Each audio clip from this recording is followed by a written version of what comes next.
You're watching Blunt Politics with Boston Brian.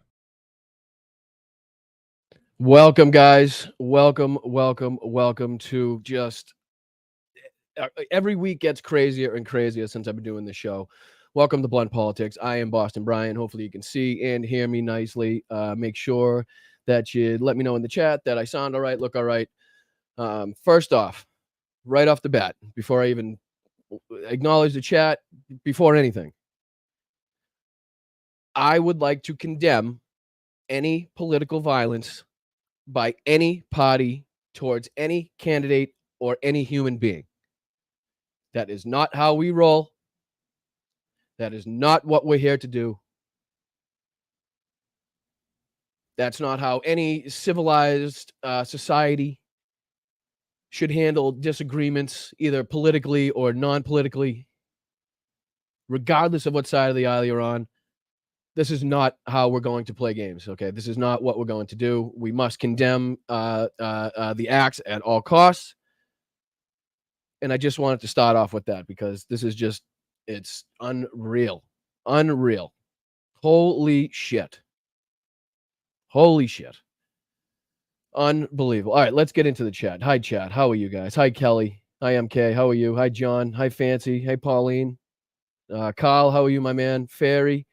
Tanya, how are you? I don't know why I called you Fairy. I've never done that before. Hi, Tanya. Thank you for your services. I appreciate you. Alton, Dawn, Kath, Sharp, Loquera, Steph, Bob, Howie, Evie's aunt, how are you? Joanna, how are you? Welcome, everybody. Thank you so much for joining me. It's a beautiful day out. Beach is crowded. I know you could be doing a lot more, let's say, fun things, interesting things, and sitting here listening to me talk about Donald Trump almost getting assassinated in Butler, Pennsylvania. Where do you start, honestly? Where do you start on this? I don't know. I don't know where you start. First off, you'd have to say it was just an epic dereliction of duty, an epic security failure by the Secret Service and any agencies attached to or working with the Secret Service. I don't understand how a 20-year-old kid with a long rifle can get within, not only within shooting distance, but also on a raised platform with a line of sight to the podium to where the former president of the United States is speaking. It's unbelievable. Hey, Michael, what's going on, my man? I actually just finished breakfast with Hal. We have been talking about it. Obviously, we heard the news at Sexy Liberal last night, or on the way to. So basically, that changed the whole show. I felt bad for the performers. I really did. I mean, you write bits and jokes and stuff. Hal talks about it on the show all the time. You could write all the jokes you want during the week, but one thing could come, one event happens, one huge news story comes, and it changes everything. Why am I off center? I don't know. Can I go this way? I'm gonna go this way. I'm gonna go this way. All right. And that's what happened last night. I mean, obviously, it had to be talked about. It had to be discussed, and it was the main focus of the show last night. I think rightfully everybody that performed came on and basically said the same thing, that we absolutely cannot condone any acts like this. It's going to be much more satisfying to us to beat him at the ballot box because we're going to get out and vote than it is to make him a martyr. Make it so the other side actually has some, debate ammunition to come back at you with. That's not what we need. That's not what we're looking for. Aliosha, it was great seeing you last night, my friend. Great seeing you. And to anybody else that I saw last night, I know you guys, a few people humbled me, coming up and saying hello and saying that they love the show and the stuff that I do. So to anybody that was there and I took pictures with and shook hands to, I appreciate you very much. Thank you so much for your support and coming up to me and saying hello. It's the best when you get to meet people face to face. So just wanted to get that out here. Hi, Moms Russo. How are you? Hi, Jerry. Hi, John. I was looking for you at the show. Oh, you were there? I was everywhere. I was everywhere. Hal had me backstage beforehand. I roamed around the theater for a little bit. Had a few beverages. Feeling it today. I can tell you that much. But yeah, I'm sorry, John. I was there. I was all the way around. I was everywhere. I was all over the joint.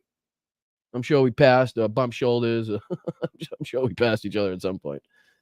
All right. So what do we want to get into first? All right. Let me see here. Let's go here.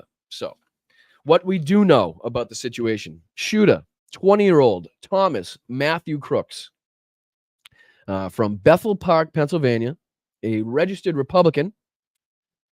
So, how's your Second Amendment? How's your gun control?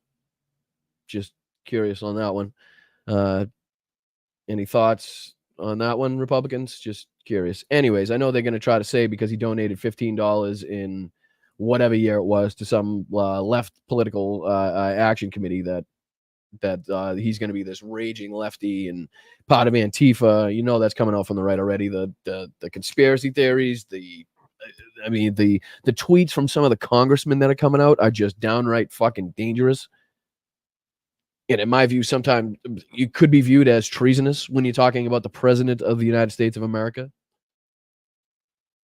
It's ridiculous. So I am just, for anybody that didn't see it, this is what I'll do.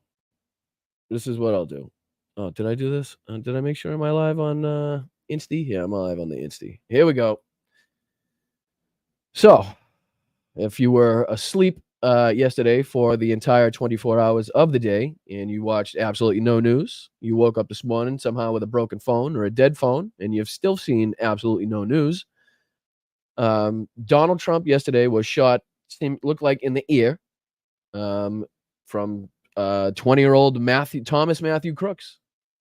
And we're going to check out the video. Just want to take a look at it from a few different angles and see what perspectives that we can get on it. What should we do first? Let me do this one first, and then we'll take a look at the different angles. I'm going to stop this.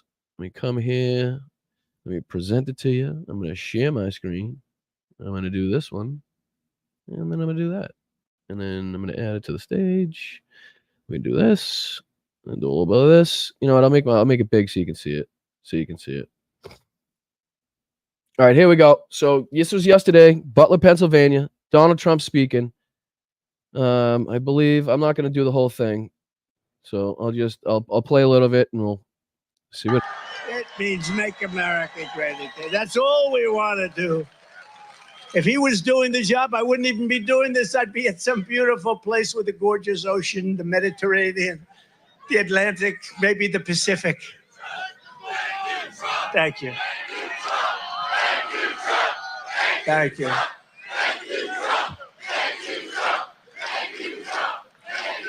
Instead, I'm here with you fighting like hell to get a senator elected. What's the matter, Paul? What happened? Why can't you speak your mind?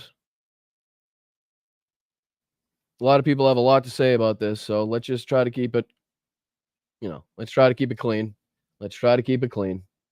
And to make sure we take back the White House, because if we do, we're going to make America better than ever before. We're going to make it.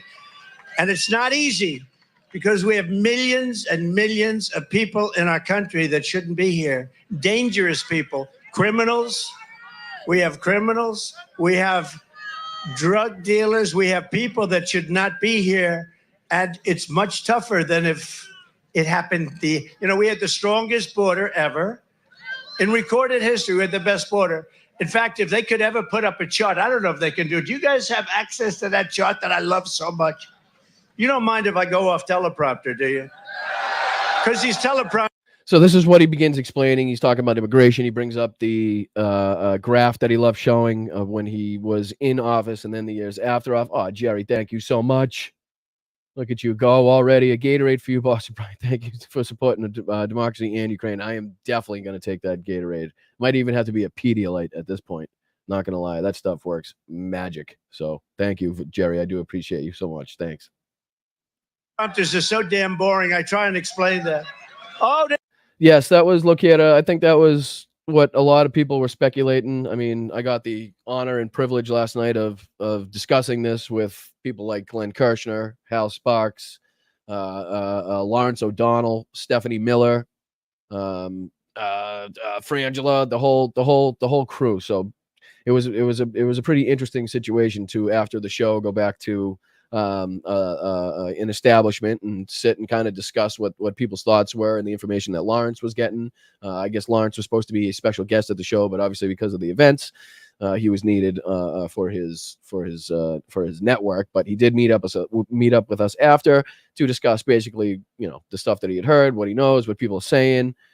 So it was pretty interesting to get those people's perspectives, because you don't usually get to sit down with Glenn Kirshner or, like I said, Lawrence O'Donnell or Hal Sparks or Stephanie Miller alone, let alone all together in one group. So it was, I haven't heard if this was, I don't think we'll hear for maybe if it's not already out, I don't know. I have not heard that this has been confirmed or denied, if it was part of the teleprompter or if it was the bullet. I'm only going to report things that I have seen or seen reported, credibly reported. I'm not trying to start any conspiracy theories. I'm not trying to cause I'm not trying to downplay this in any way. This is a huge event. This is another where were you when event. 9/11, the start of Afghanistan, the start of the Iraq war, the first Gulf War. There's just when we got bin Laden. There's just been so many the kid driving into the crowd there at what was it, Charlottesville? I mean, there's just places and things that you were like, okay, I was here when that happened. Like I was in high school in CAD class looking out the window to the city of Boston when 9/11, when the towers were struck on 9/11. So you will never forget things like this. This is a huge event in American history. This is a huge problem.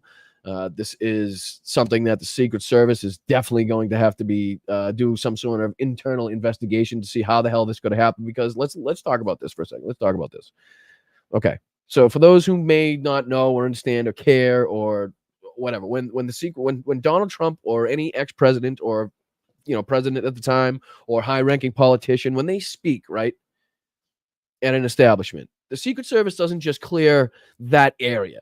Right? They don't just go beforehand and make sure that one area is clean. If there's any buildings around, if there's any businesses or houses or anything, they will set up a perimeter of say a mile around that area in which the president or ex-president is speaking, and they will clear the houses. They will make sure that any building with a direct line of sight, any building that has an elevated platform to be used, is either occupied by an officer or in the direct vantage point of an officer.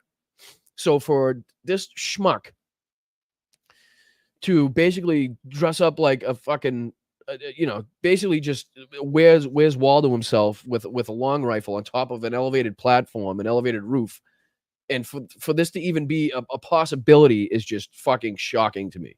So you can guarantee that not only has Joe Biden's security team probably doubled in size, you can bet your bottom dollar that they're taking a hard look at their security measures.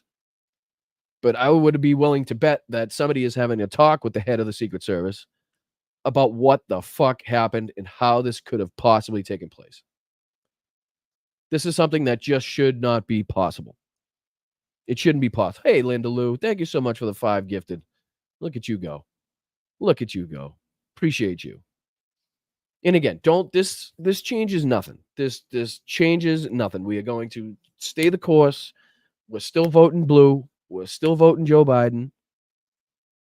But we can also do that while trying to figure out what the hell went wrong, so as not to have this happen again. Were they secreted? And I think they would just maybe, I don't know, used to covering Donald Trump on a golf course where you could see everything and it's pretty wide open and he's in a golf cart. So I don't know, maybe they were a little fucking rusty because he hasn't been doing these things in 10, 12 days or something like that. He's done one since the debate. This is his second one, I think, since the debate, if I'm not mistaken. But this cannot just be put on the kid. Obviously, he has the majority of the responsibility for this. He's responsible for perpetrating this, but the security aspect, the security measures that the Secret Service and affiliated agencies needed to take to secure the ex-president of the United States regardless of who it is. Let's put that out. It doesn't matter. When the Secret Service covers you, they don't give a fuck who you are. I don't understand. Another weird part that we'll look at in the video is if you're the Secret Service, right? Or if you're even Donald Trump and you're getting shot at, you've just been shot in the ear or hit with glass in the ear. He doesn't know what's going on. He doesn't know in the heat of the moment how bad he's hit. You know, you don't.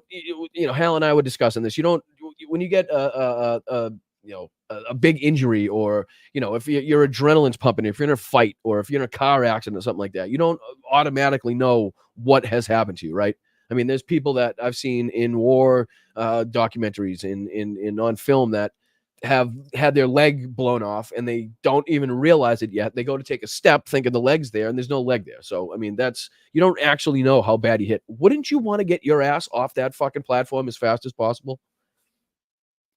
Wouldn't the Secret Service be like, okay, I can understand the the initial looking over of Donald Trump to see, okay, limbs are there, head's there, can you move, can you talk, you can walk, let's get the fuck out of here, right? But when Donald Trump stands up and he starts saying, wait, let me get my shoes, and the Secret Service just stops, lets him fucking put on his slippies. It's wild to me. And then he says, wait again, so that he could do his fucking his pose for his next t-shirt with the fist raised in the air. I'm surprised he didn't open his fist, but that's a different story. Hey Jen, how are you? Pennsylvania is so pro-gun, it's ridiculous. Again, you kind of get what you pay for, right? Oh, Jess, let's go. How are you? You guys are fucking unbelievable. Hey, Brian, have you seen the video from Lincoln Project video Aftermath? It's amazing and scary. We love you. And Mel, keep your amazing working Sundays having become one of your favorite days. Keep speaking your truth. Thank you so much, Jess. I appreciate you. And I don't know if I've seen the Lincoln Project. Maybe we'll check it out here because there's a ton of shit to check out from, like I said, tweets from, we have Josh Shapiro statements. The DOJ's made a statement. FBI's made a statement. Biden's made a statement. There's tweets from congressmen like Mike Collins, Ronnie Jackson.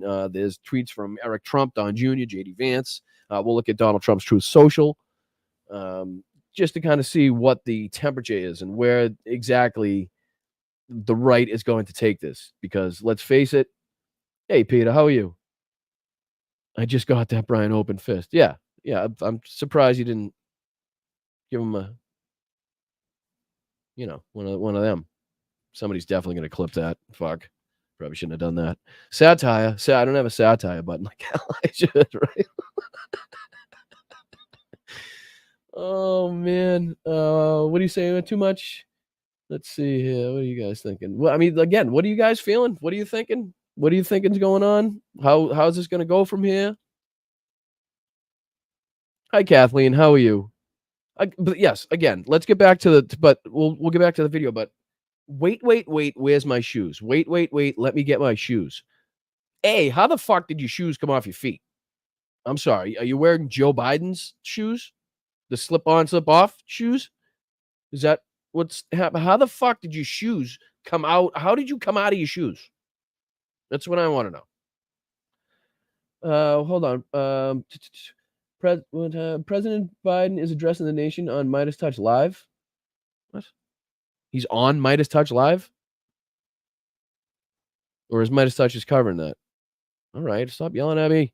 How do I get back? Home subscriptions. Bear with me. Come on. There we go. President Biden Live. All right.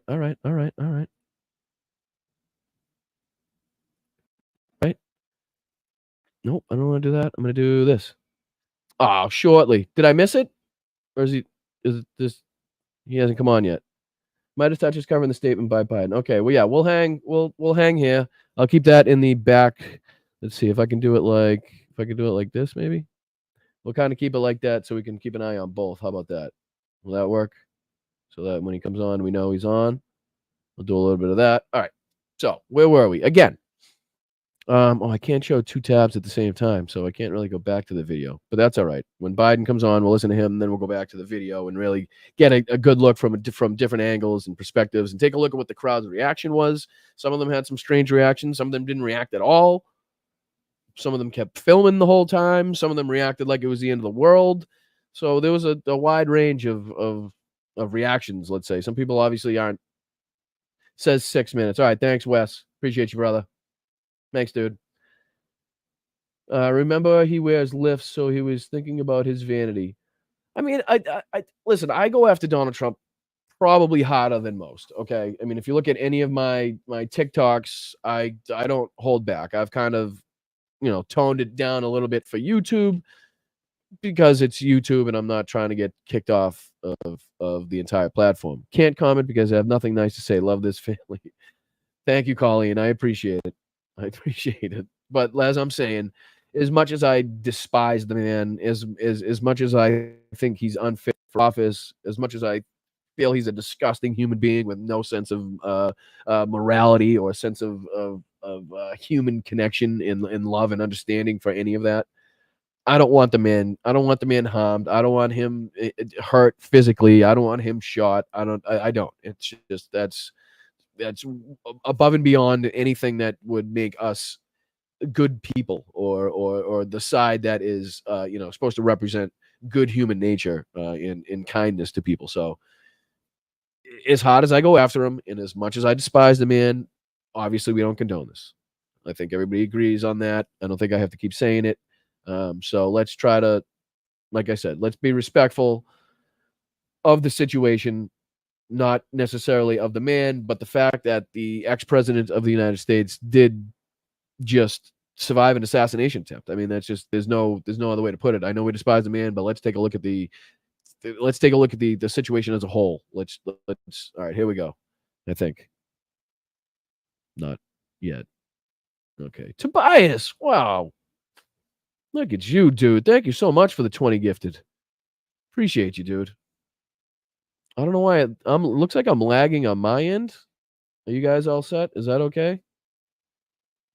I have nothing else open, so why that would be lagging, I have no idea. But thank you, Tobias. I appreciate you and the 20 people that are receiving memberships from Tobias. Can you please thank him, because it's such a kind and generous thing to do, and that's how our community grows, and that's how we keep this ship going. And I appreciate every single one of you that likes, shares, subscribes, everything that I don't say, I guess, at the beginning of the show that I should say. Make sure you hop out, like it. It's a thumbs up. It's pretty easy. If you don't like it, hit the thumbs down. It's pretty easy. You can do that too. Leave a comment. Share it out. You can subscribe. Hit the subscribe. We're trying to get to 6,000. I know, like, when I do shows, we get subscribers, but during the week, it kind of, nothing happens because obviously I do the shows on Sunday. So I'd like to somehow put out more videos during the week, maybe clips of the show or something that people can still watch during the week, so that we can continue this growth of this network. So we're trying to get to 6,000. If you could hop out and hit the subscribe button, that would be fucking fantastic. That's all free. Everything I just mentioned, free. Don't have to come out of pocket. Nothing. Not a dollar. Not a cent. Not anything. It's free. Now, if you are in the financial position and you find yourself wanting to support democratic, independent, just normal guy media, I like to say, then you could become a channel member, like Tobias just gave out, for less than Snickers, for less than a Reese's, for less than a Coke right now. So, and that is the best way by far to help this channel. There's also patreon.com/BostonBrian. Just head over there. We also have we have great Zoom meetings there. We had one the other night. I think there was 1.5 zillion people there, which is always great to see everybody's face. But there are 3 different tiers you could choose from, whichever fits to your your financial capabilities. If you see one that does fit it, I would be very appreciative if you were to support this channel. So thank you guys so much for everything that you do, free stuff and non-free stuff. Also check out getdemshirts.com/myshopify. It's something like that. It's one of them. It's getdemshirts/myshopify.com// it's something like that. But we got great t-shirts like this. Vote, vote, vote. That way people know that you're engaged and you don't even have to say anything. Not a word. Just know straight from your T-shirt that you're an engaged political member of this society, and that you care about your country, and that you are, regardless of which way you're voting, going to exercise your God-given right, your free right to vote for the candidate that you think best represents you. And that's exactly what we're going to do. So as we wait for President Biden here, I wonder, they said a few minutes, so I don't think it's worth me getting into another video. We'll just kind of hang out and wait. I appreciate you guys being here. This is Blunt Politics. I am Boston Brian. And like I said, if you're just joining us, we're waiting for Joe Biden to, I believe, give his comments on the situation, or further comments on the situation. Oh, thank you, Turby. Thanks, Turb. Turby's always got my back. he's always there to lift me up when I slip and I fall on my face. Thank you, brother. I appreciate you. Yes, the awesome merch. Like I said, stuff for we spoke about it last night. Oh, Mel, that's another thing. I met somebody last night that was just so appreciative of the mental health focused T-shirts that you have. The woman was just incredibly thankful that somebody is thinking about people that have not issues, but things that they're dealing with that are not seen on the outside by passersby or by anybody. So people dealing with a depression or whatever it may be, anxiety. There's a multitude of things that people suffer from that are not seen from people on the outside. So it's nice to know that if you see somebody with a shirt, that they get it. They get it. Not only are they probably dealing with some of the same things, but they understand what you are going through too. Not only that, but there's T-shirts for single moms that a lot of people, I'm sure, can relate to. So there's a lot of great things on there that it doesn't necessarily have to be about political things, so to speak. So I appreciate you, Mel, and I appreciate it. I appreciate the woman last night bringing that up to me. It was very touching, and it was a great conversation. So I wish that woman the best. It was great. It was a great show. At least they're fucking funny. John Fugel saying is hilarious. Oh, no, he was there too at the little round table afterwards. So just an incredible cast of characters that had absolutely no idea who I was. But somehow, thank you, Sheldon. I always look forward to your show, Boston Brian. Keep up the great work, brother. Appreciate you. You are the best. Oh, Kathleen coming in right behind Sheldon. I'm good, Brian. Super Chat didn't like my message, so couldn't say what I wanted to. I know. Believe me, there's a lot of people that we've been frustrated for a long time. Okay, there's a lot of pent up aggression. There's a lot of anger. There's a lot of resentment. There's a lot of anxiety. People are nervous, rightfully so. So, let's everybody take a deep breath. We'll step back for a second. If you're having like these, if you're writing things on Twitter and you're getting flagged for it, or if you're trying to put something in the comments on YouTube and you're getting your comments taken out, take a step back. Let's rewind a little bit. Okay, let's not dehumanize ourselves. Basically the way the right has dehumanized everybody else. Okay, we are not savages. We don't go out and kill our political opponents. We don't lock up our political opponents. They have to commit the crimes. The court has to find them guilty, and that's how it works. So in no way, shape, or form should anybody in my chat be talking about wanton harm done to any politician. I don't care on what side. And if you are talking about harming a politician, you can get the fuck out of the chat immediately. So how about that? That's my feelings on it. Yes, I was, Jen. I had a few pops.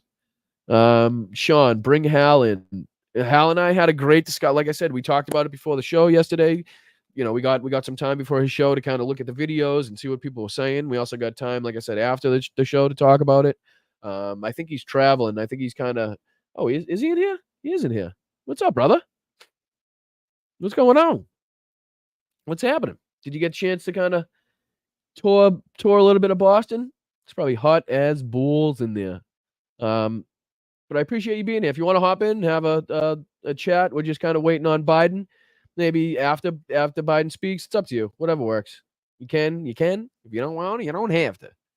But I'm just kind of killing time until Biden speaks. I think he's pulling a Donald Trump and making everybody wait. Audio, John. Are you one of them guys that just goes into every chat and says audio? Or is my audio not good? Is my audio bad? Let me know. Yeah, just shoot me a text, Hal, if you want to hop on. You got it. You got it. Say less, brother. I got you. So I'm gonna do this. I'm gonna email it to myself and then send it to you. All right. Just give me a second. Just give me a second while I do this.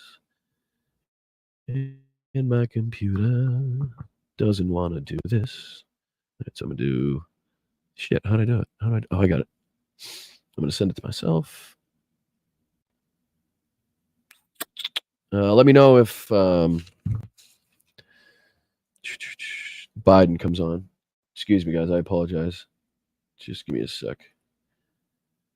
Just a second, because I'm slow with everything I do. Link. Send. That should come to my phone. That should come to my phone. Talk amongst yourself. Talk amongst yourself. Okay, here it is. And I'm going to do this. I'm going to do this. And then I'm going to do this. There we go. Let me know if that works, bud. Let me get rid of this one. Thank you, guys. Sorry about that. Appreciate your patience in waiting. Can you hear me? Audio's fine? Audio's fine? All right, good. Thank you for hanging in there. I'm just sending Hal a link so we can pop on while Joe makes us wait. What are we thinking? We know I was talking about this again with Hal last night. The comments that we heard from Biden are just right off the bat. To me, my first thought was it just sounds presidential. Okay. That's just what a president should say. That's just what presidents should sound like. All righty. All right. So I'm gonna have to no, can I do both? Maybe I can do both. Here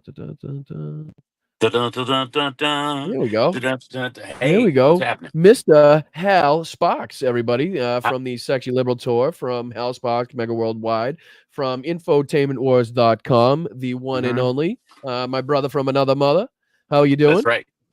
I'm spectacular. I just got downtown in your squirrely, spaghetti-streeted town, where all roads lead to one point, but you can't get there from here. Just don't take the wrong turn, Hal. That's all. Just make sure you take the right turn the first time. Otherwise, you might as well just drive back to Vegas. That's a trick instruction because they're all wrong turns. I know. It's a trick. All roads lead to nowhere. So That's I was right. just discussing with the chat that we've had a good amount of time, whether it was before the show, after the show, this morning at breakfast, to kind of discuss the play-by-play, so to speak, the reactions to it. Biden. What my reaction last night, what I said was, that just sounds presidential to me. Biden's statement. It just sounds like what a president should sound like. Sounds exactly like the statement a president should come out and say when this shit happens. To me, it seems like that he has command of the situation. He knows the right thing to say, and he's obviously a stand-up guy when it comes to showing compassion and empathy, and not basically we could take this in a whole different direction, the left, if we wanted to. Which I'm just advising the chat. The presidency rests somewhere between boring and gentlemanly, and that's where it should be. That you should, that you should have a steadied response to it instead of this like knee jerk, Biden ordered the hit nonsense that you're hearing from some on the right. We are well past a situation where anyone can say nobody is saying about any particular topic because some idiot somewhere will say the worst of the worst, just how it works out. But I feel very good that everybody in our elected representatives in the Democratic side is being very smart and classy and empathetic and intelligent about this, even in spite of the fact that 10 or 12 Republicans have come out and said, obviously traitorous nonsense about that Biden wanted Trump dead or whatever. Never mind the fact that it was Trump's own Supreme Court that allegedly would give him the right to do it. The irony that they even think that, like, that they would, of course he's going to act on it. We just gave him permission, whatever. Right. But And ultimately, nobody on the Democratic side that I have seen has done anything but act, completely reasonable in this situation and condemn it and all that kind of stuff. And we've seen a lot on the right blame the rhetoric, is what they're saying. The rhetoric from the left coming, surrounding Donald Trump and his actions. I get to tell you right now, this has nothing to do with that rhetoric, because that rhetoric is 100% factual. Okay. Right. Regardless of some crazy moron goes out there and reacts some sort of way, regardless of what side he's on, the rhetoric doesn't change. The facts of the case don't change. Well, honestly, their reaction to this is the same shit that they say when we have a shooting and they blame it on rap music or video games. It's absurd.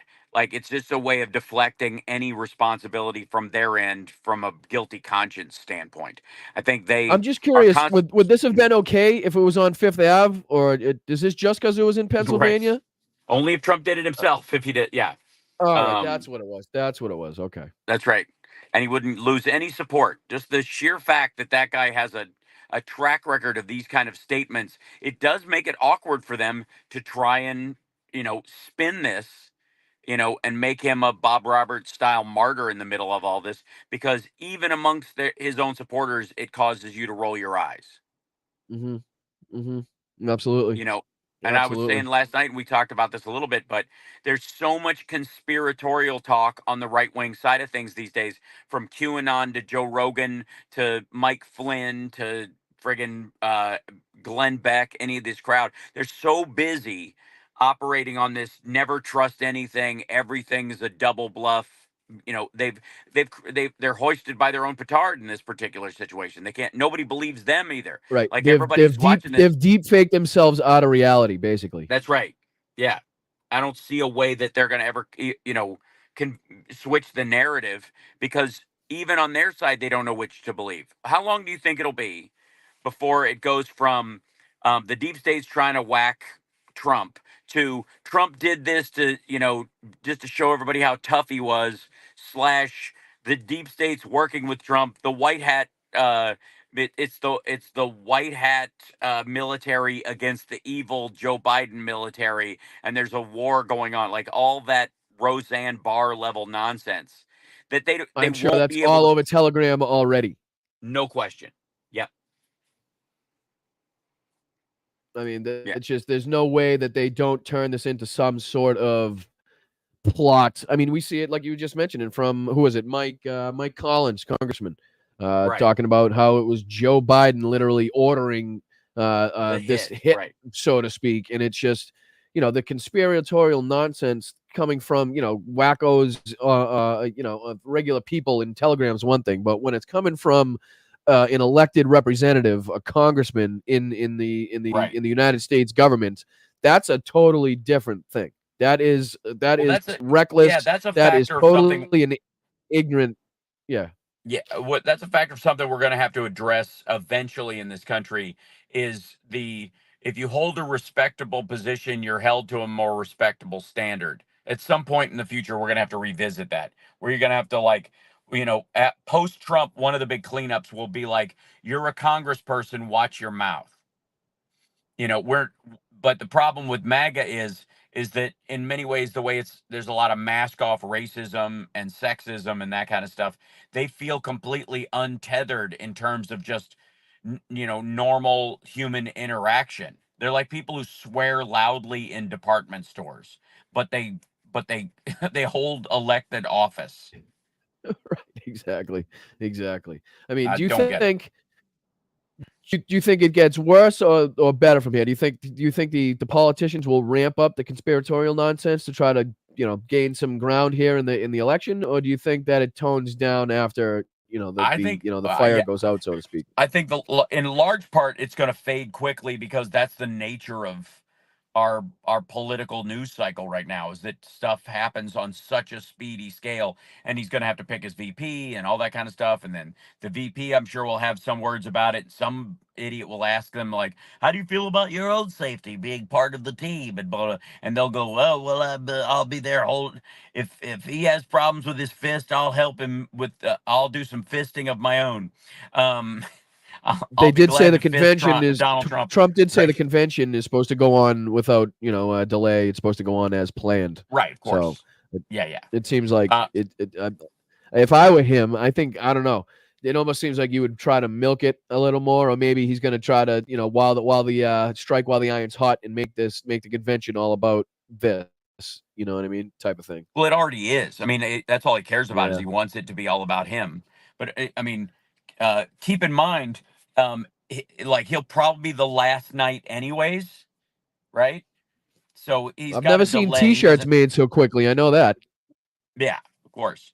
Well, like I said, this is what a great businessman Donald Trump is that he has to pay the Fulton County DA, their office, for the rights to use his mugshot. Therefore, he is literally financing both sides of his legal case, which is hilarious.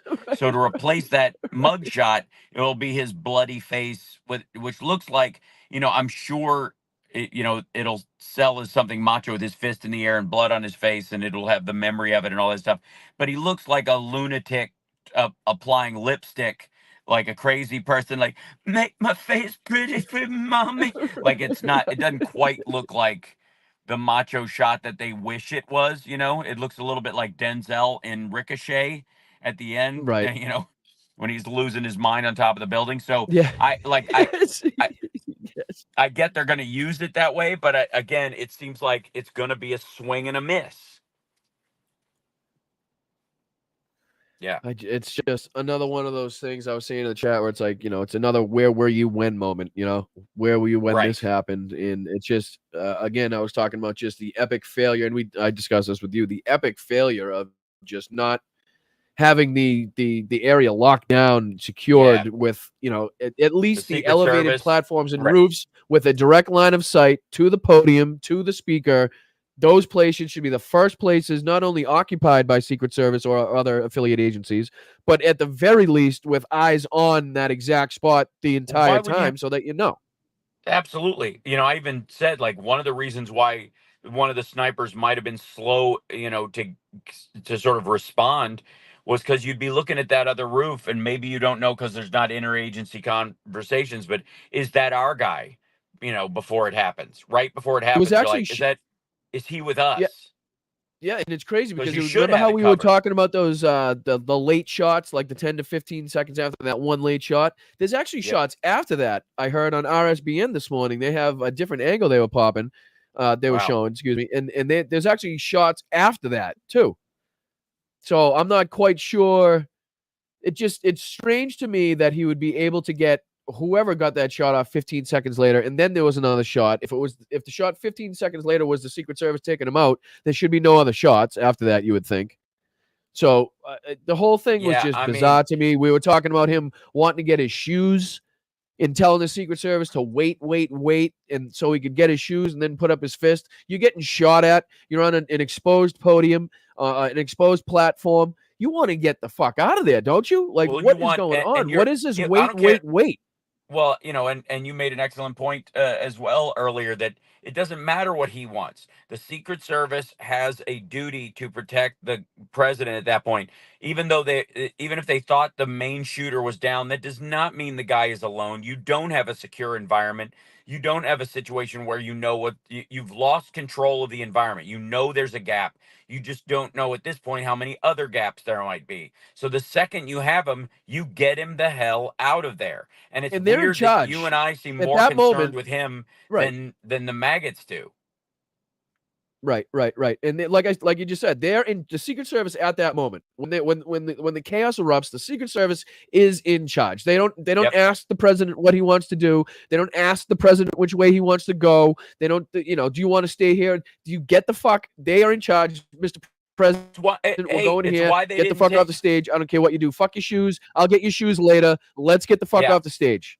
We'll stop you by know, a at Ross least on into the the way car on the before, way you know, home. then you can do a check to see how, right, you can see how injured he really is. I mean, you don't do that on the stage. I mean, if you look at how long they're on the stage after the shots rang out, it's fucking ridiculous to me. It's just, I don't understand. They're sitting there. He says, wait. And the Secret Service actually waits. They actually sit there for a second and let him get his shoes on or whatever. It's super and then weird. he says, wait again. And then he does the fist bump. And they sat there. Get him out of there. I don't know. Just, it's crazy Well, to me. I mean, it normally that's how it works. And especially when you are president, they absolutely do. And and the proof is in the fact that he allegedly wanted to go to the Capitol on Jan 6th, and it was not a cleared environment. It wasn't even a bug out situation, but the Secret Service could overrule him. They could they literally could go, no, we're Yeah, not we're not taking going. you to the Right. Capitol. Correct. It is Right. not safe. There are people there with guns. You let them in, dum. You know, the last new piece of information that I heard was that they had been looking for a suspicious person right before the rally had opened, right before his, you know, Trump Oh, speech. really? They've been looking around, yeah, for a suspicious person in the area. More than likely is because somebody saw a guy walking around in fatigues with a gun. The problem is in maggot world, that isn't that weird. So if you're doing a, That's you the know, see uniform. something, yeah, you're doing see something, say something. They half these idiots probably saluted the dude on his way in. So, like, you're again, most of this is a problem of Trump's own creation. All of it, it seems. I think somebody in the Secret Service needs to, the head of the Secret Service needs to, at the very least, Step have down or something. a discussion or, an internal Oh, there's going to be investigation. hearings. Believe Right, me, right. if this had happened to Biden, they'd go, well, it's a dangerous world out there. But since it happened to Trump, like Jim Jordan and Comer and all those guys they're Yep. going to hold like, Yep. you know, house hearings on the failures of the Secret, and they'll be like just stomping videos, of any number of Republicans, Matt Gaetz or whoever needs the press, yelling at the head Right. of the Secret Service, right? And Biden's detail just tripled. Of course. Their protocols probably just changed. Their schedules probably just changed. The routes that they would probably take to the next events probably just changed. So I mean, all for the better. I mean, the more protection, the better in my eyes. I mean, Right. we cannot let this turn into This can't absolute be, chaos. this cannot be the defining trait of how we pick our leaders. And again, this is not going to help him with votes. No one is going to go, oh, the poor guy got shot at, so therefore the hell with women's rights. You know what I mean? Nobody's going to go, you know, we should get rid of interracial marriage because some registered Republican took a poke at Donald Trump. It's not going to work that way. And his own supporters, I mean, maybe there's some flagging maggots that we don't know about that are, that are not really showing up. I mean, because God knows turnout has been relatively bad at his events, and I told you this at breakfast. I was like, the one thing I'm really looking forward to is the actual crowd count at this event, because they're going to have to interview everybody. So they're going to we did 1,700 interviews. And they're like, what happened to the other 70,000 that were allegedly there? Right. right. Because it's a big fake number. But if they're going to have to interview everybody and they're going to go, yes, and they'll bring them for the House committee, and the House committee will go, what kind of investigation have you done? The FBI will go, we interviewed all 2,273 people that were there, including staff, Secret Service, and camera people, and the guy running the snow cone machine, and the 9 guys that sell Trump shirts, but when he's out of town, sell Taylor Swift shirts, and don't care. I'm just wondering when the Mike Tyson Evander Holyfield replacing Holyfield with Trump's ear shirt comes out. Oh, right. How right.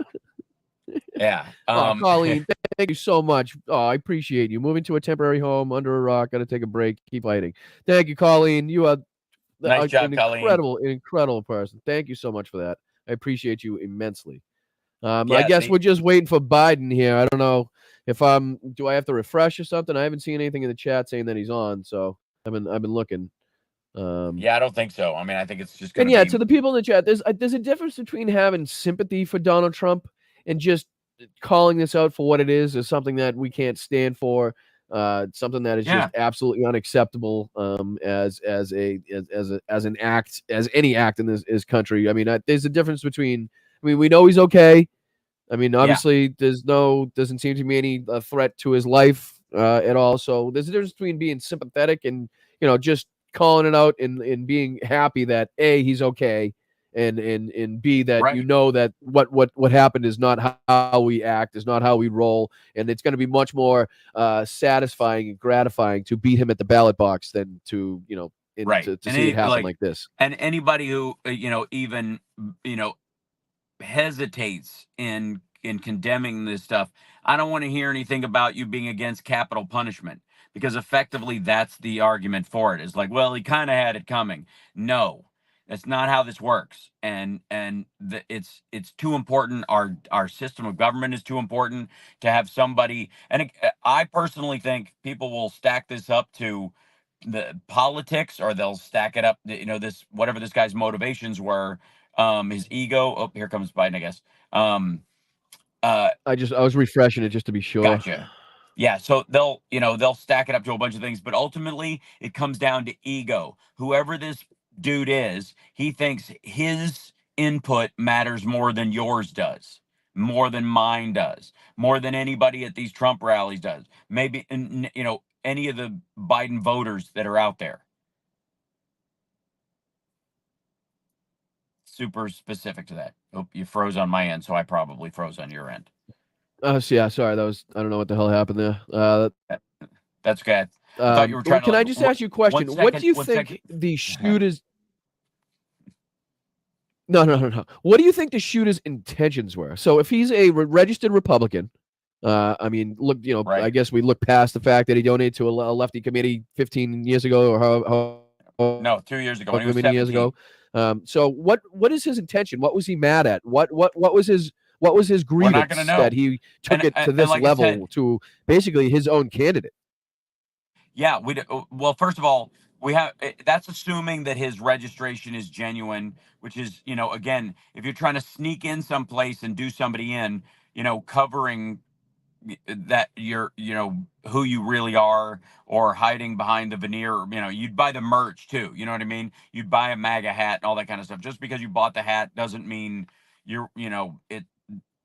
yours is the kind of head it normally fits on. So that I would be dubious about even the registration part of it, just till more stuff comes out. Secondly, it's not surprising at all that sometimes true believers turn on their own, as we have seen multiple times, faster than even their opponents do. So if you're God knows, it could be that it's every bit as possible that Trump's distancing himself from 2025, or being kind of wishy-washy about abortion, is plenty of reason for a Waco wacko to try and take him out, right? That's to my thoughts too. Before that he can Trump isn't betray the movement, going far enough. Yeah, Trump isn't going far enough for this guy, basically. You know what I mean? Or trying to back out of it now, or he's just gonna feather his own nest, or it's one of those things like, he's gonna lose. Even if the polls say one way, and the Epstein stuff is too much, and so they just decided we'll get him out of the way so that we can run, I don't know, JD Vance and somebody else. Registration has been confirmed. Donation was debunked. Guy Incognito That's says. Fascinating. Okay. Even still, I would say, without the donation part of it, the registration part also could be just some way of getting close. You know what I mean? It's like right. If you look at and I hate making in real serious situations like this, making kind of pop culture references, but in the movie In the Line of Fire, where Malkovich is playing the guy who's trying to assassinate a presidential candidate, or the president himself, and he's one of the things he does is he donates $10,000 so he can get into this really high-end fundraiser. Dinner, yeah, right. And be 3 tables away from the president, so with his little soap gun that he makes. So that doesn't mean that once he donated that money, he became a true believer in whatever and he was killing one of his own.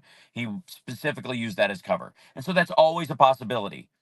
The truth of the matter is, though, is that there's no such thing as a Democrat, really, who believes in the assassination of someone as a means of getting things fixed. Because you're not a Democrat at that point. You don't believe in democracy. You believe your vote with that gun is more important than my vote at the ballot box. You think your bullet is more important than my ballot. And that means to me, you're not a Democrat. Or you're scared that you're not going to win. You know what I mean? It shows weakness. It shows, like you said, you think your voice is louder than my voice for some reason. You can speak for me with your weapon and try to change the course of history because you think you have the power in your hands to do so. Right. Well, but again, it's the ideologue ego aspect of like, I'm the person to do this. I have been, it's up to me. It's not fucking up to you. And as a matter of fact, once you try to, on a singular level, believe it's up to you instead of everybody else, you go against the entire philosophy that you're allegedly fighting built for. On. Yeah. Right. Yeah. So you don't believe it. You're not an example of it. As a matter of fact, you're a good argument against it. That there's this, like, if they don't get what they want, it's basically mob rule. They'll just burn you down like you're a target in the middle of the George Floyd things. And that's how they'll talk about you. And that's how they'll talk about the movement. Fucking Bill Maher last night was like, the left has to blah, blah, blah. And the left has to, like, fuck you. How does this, first of all, how does a registered Republican our responsibility at all? Right. Right. There was a guy on CNN pretty much saying the same thing, blaming the rhetoric of the left for this. I don't have to answer until this dude gives a direct line and it's provable. It's not even like a dodge where he's just using it as an excuse. Until there's a straight line from, I heard this, therefore I'm going to be the one to carry it out. You can check all that bullshit at the door of everybody going, even about our political discourse. Where are we as a country? I'll tell you where we are. One dude decided it was up to him, managed to like fuck around on a rooftop and find out, and the Secret Service let their guard down, and so it became closer to a reality than any number of things that they foil kind of constantly, and the entirety of the populace is condemning it. Right. I mean, I haven't seen. That's where our society... I've seen the right things being said as far as I'm concerned, as condemning this regardless of side. What side of the political parties or aisle you're on. I think everybody at least should be in agreement that this is not how politics goes. This is not how you this is not how you air your grievances. This is not how you change, the course of history. That's why we have our vote. That's why you have the ballot box to express your will, the will of the people, and who you think best represents you, and that's how you change our political society and stuff. It's the exact argument as to why I'm against capital punishment. I'm not against capital punishment because some people don't deserve to die. Because of course they do. There's some fucking monsters out there. But that's not the point. A system that you set up like that is inevitably going to kill someone who's innocent. And I don't think you trade one innocent life for 10, evil ones. You just lock them up. And that way, in the future, if you're wrong, you can let them out. Nobody has ever been, paroled from a graveyard. So and so that's the only reason, is because materially it's imperfect. Same thing with like democracy. It's an imperfect system, but it does, you don't sell the whole system down the river because it's too complicated. Do you rather get to revenge quicker? That's what they do. That's not what we do. I kind of have a mixed view on the whole capital punishment thing. I think if it's a situation where, like a school shooter or somebody that is, it's 100% that it's the person, he's on video, there's no question about it, who did it, how he did it, that he did it. I think in those situations, but if there's any sort of argument to be made against who the person is, if there's any the video's grainy or whatever it may be, if there's any question whatsoever, I would definitely favor your side. But I think in the situations of like I said, school shooters or people that go into office buildings and it's 100% this person. We know for a fact they've been identified. It's on video. There's no question about it. I think in those situations, it's, I kind Yeah, of but then I kind of again, that's where you leave get in a situation the where, the oh, I left. see this person kills 4 people and it's on video, they get the death penalty, but somebody kills 13 or 15 people and there's room for it. We know they're guilty. All the evidence points in that direction, but there's no direct video evidence or whatever. That can't be the defining reason morally why you do it. I think just lock them all up and let them age. I don't, it's an easier fix than worrying about the sort of ambiguity or concern within that system of whether we got the right guy or not, whether we got the right woman or not, period. Biden's live now, according to Captain Terp. I checked. I just refreshed on Midas Touch, Tab. It still says we will begin shortly. Is he on Right. on a different station? Maybe if you let me know, I'll Some hop people over to that refresh one. them and then it starts playing the last thing he did. So that can happen as well. I'll throw this on And when there. it comes on, I'll leave you to it because it'll be hard for me to hear audio and your audio at the same time and all that stuff. And this car is getting toasty. But that said, like I what in a situation where somebody gets put down and stays down in an awful situation like the shooter, whatever, that's how it should play out. If you're at any point where you're able to take someone into custody, that person, guilty as they are, should just rot in jail. Keep them out of society's way. But what happens? Let's say they are guilty. Let's say they're totally insanely violent, horrible, whether it's a porous frontal cortex or a proclivity for it. And 25 years from now, we come up with a chemical cocktail that can make even the most horrible monster peaceful again. Can you just find out it's a brainstorm and we figured out how to do it. I would rather have those people be alive and go, hey, we gave them a brain injection and now they're no longer violent and they're repentant and it really does work. And we can realize that the violence they were executing on the world was a biological reflex within them. Even if it was based on decisions they made, the biochemical nature of their brain. If you could fix that later on, I'd still be more comfortable with that than just, the possibility that we accidentally execute the wrong person ever. Other than that, I have no I opinion. understand that. I get that. I do get that. I just I don't know. Like I said, Yeah. I kind of. Oh, here he is. Here he is. Okay. I'll let you go. All right, dude. So Hal, I appreciate you, my man. You have a great day. Yeah. I'll talk to you later, brother. Thank you. Okay. Cheers. I spoke with Donald Trump. I'm sincerely grateful that he's doing well and recovering. And we had a short but good conversation. Jill and I are keeping him and his family in our prayers. We also extend our deepest condolences to the family of the victim who was killed. He was a father. He was protecting his family from the bullets that were being fired. And he lost his life. God love him. We're also praying for the full recovery of those who were injured. And we're grateful to the Secret Service agents and other law enforcement agencies and individuals who risked their lives literally for our nation. As I said last night, there is no place in America for this kind of violence or any violence for that matter. An assassination attempt is contrary to everything we stand for as a nation, everything. It's not who we are as a nation. It's not America. And we cannot allow this to happen. Unity is the most elusive goal of all, but nothing is important than that right now, unity. We'll debate and we'll disagree. That's not going to change, but we're going to not lose sight of the fact who we are as Americans. Look, Vice President Harris and I were just briefed in the Situation Room by my Homeland Security team, including the Director of the FBI, the Secretary of Homeland Security, the Attorney General, the Director of the Secret Service, my Homeland Security Advisor, the National Security Advisor, and we're going to continue to be briefed. The FBI is leading this investigation, which is still in its early stages. We don't yet have any information about the motive of the shooter. We know who he is. I urge everyone, please, don't make assumptions about his motives or his affiliations. Let the FBI do their job and their partner agencies do their job.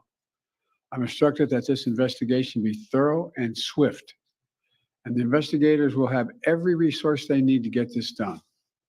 Look, as this investigation continues, Here's what we're going to do. First, Mr. Trump, as a former president and nominee of the Republican Party, already receives a heightened level of security.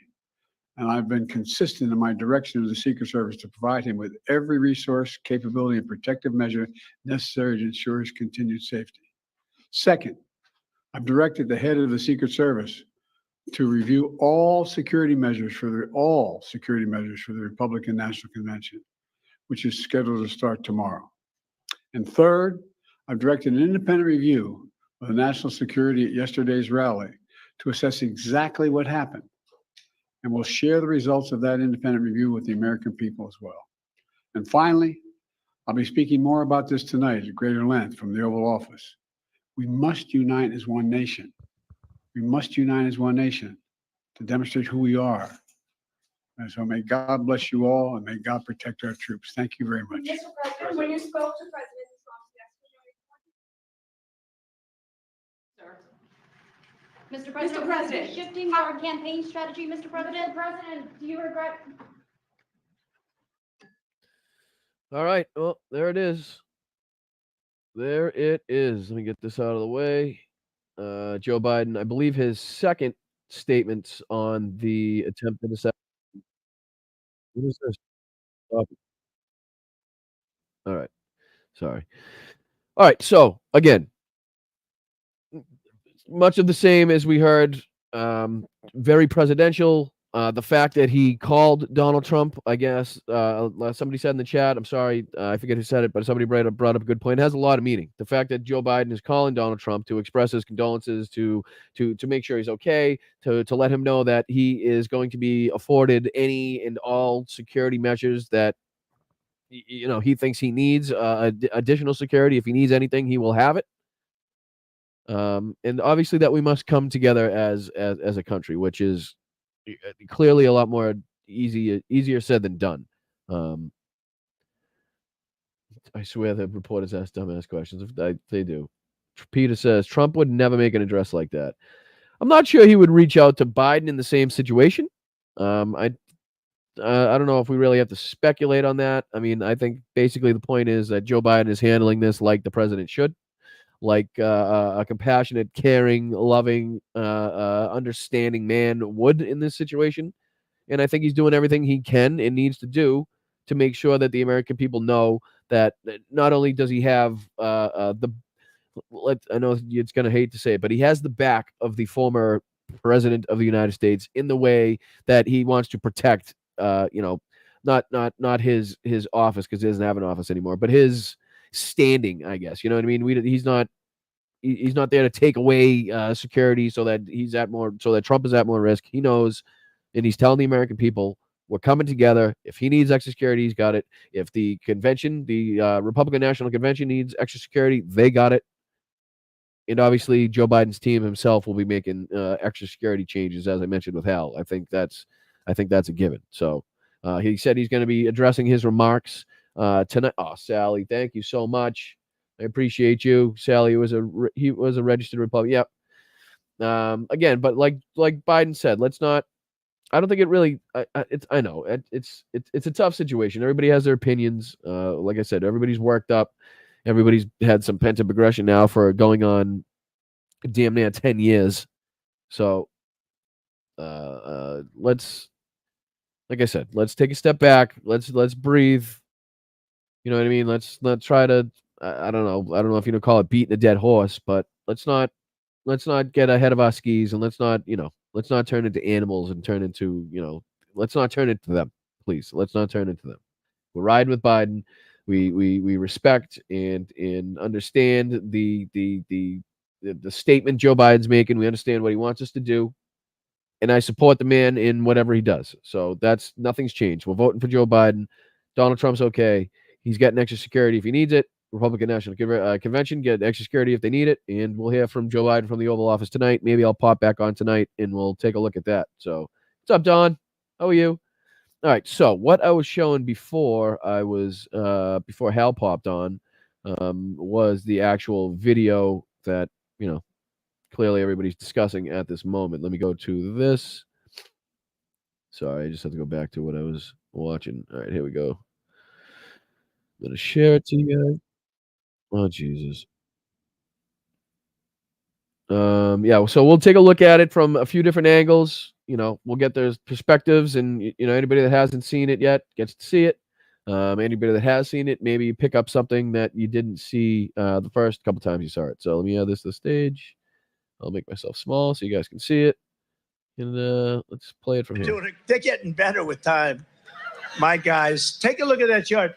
Take a look at the arrow on the bottom. See the big red arrow, right? So that's when I left office. That was the lowest point, and that comes right from the government services, comes right out. All right, so let's see here. What's the first thing you notice about the surrounding area? So we can see up here. I don't know if you can see my mouse. Hopefully you can see my mouse. These are the two snipers. These are the two Secret Service snipers up here on the roof, facing this way, which is kind of strange to me because if he gets hit in the ear, if you look at which way his head is turned to the screen that he's putting up his graph at, this screen here. So if his right ear is facing this way, the Secret Service agents are facing that way. It just seems like a strange angle, unless like it's a wide, you know, the wide angle on this is kind of throwing everything off. Maybe that could be possible too. But here we go. Out of Border Patrol.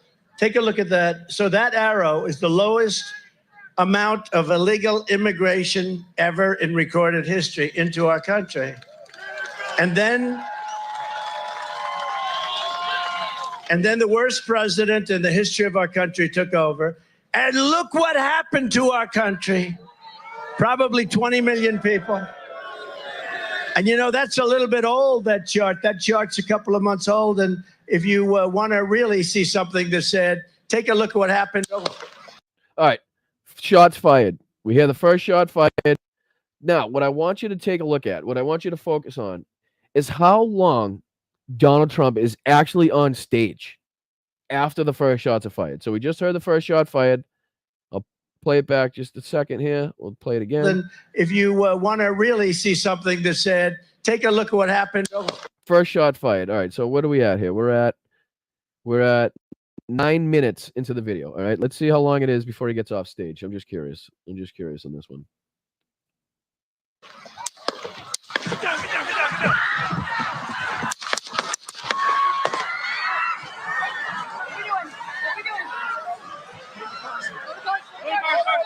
You can hear them saying, "What are we doing? What are we doing? Where are we going? What are we doing?"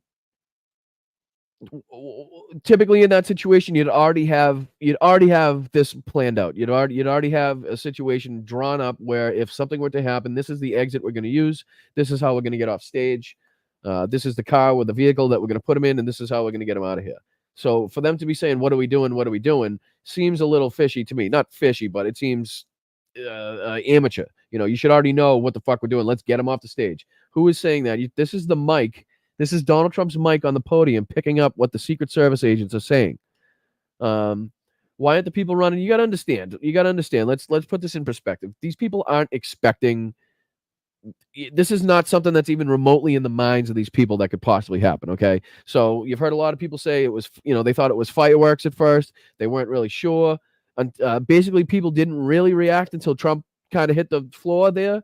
I mean, people, where do you go? You don't know where it's coming from, so you don't really know where to run. Where would you run to if you don't know where it's coming from? You don't want to run towards it, right? So I don't kind of blame the mixed reactions of people because it's not something that you're even remotely thinking about in your mind. So it's not like you know what I mean?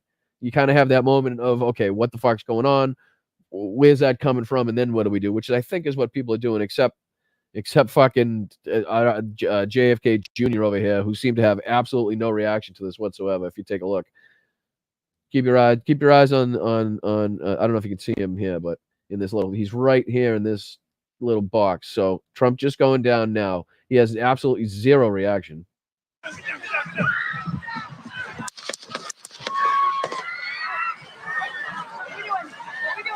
What are we doing? What are we doing? You can hear it, right? Let me see. Can I turn it up anymore?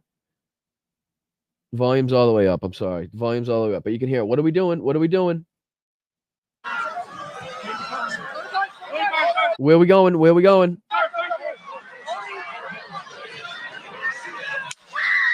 Another shot. That's the shot about 10 to 15 seconds after the original barrage.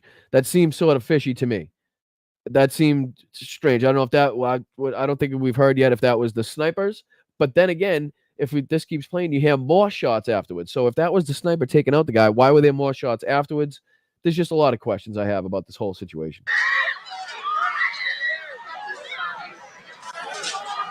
You can see this guy here.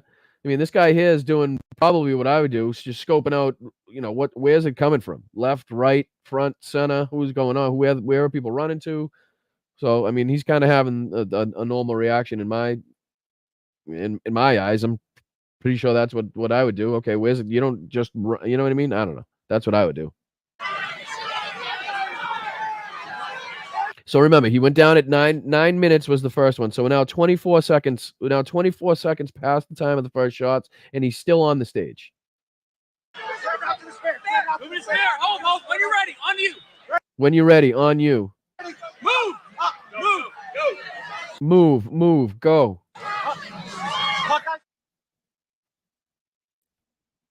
This is what I don't get. This is what I don't get, Hal. If you're still here listening, this is what I was talking about. Hal and I watched the first fucking footage of this. With the audio is fine.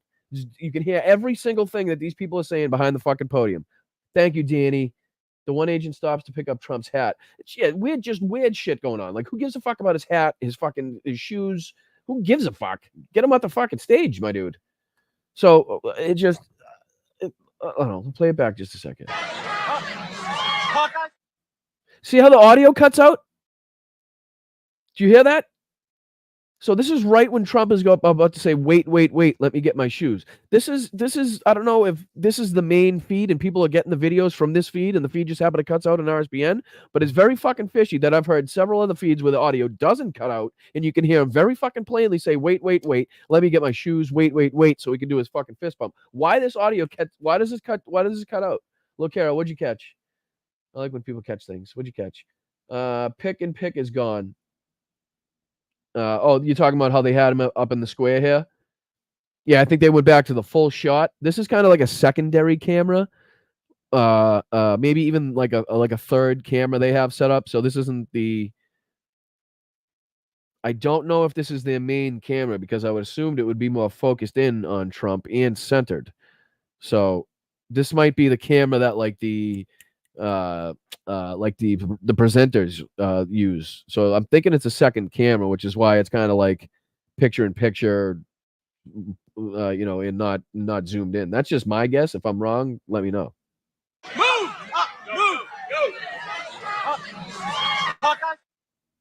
Audio cuts out.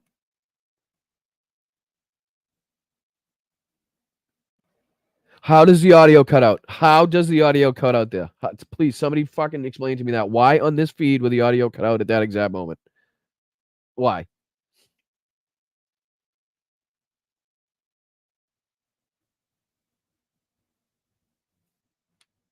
This is why? Where's the sound? This is crazy. So it's now almost a minute after the first shot's rung out, and he's still on the stage.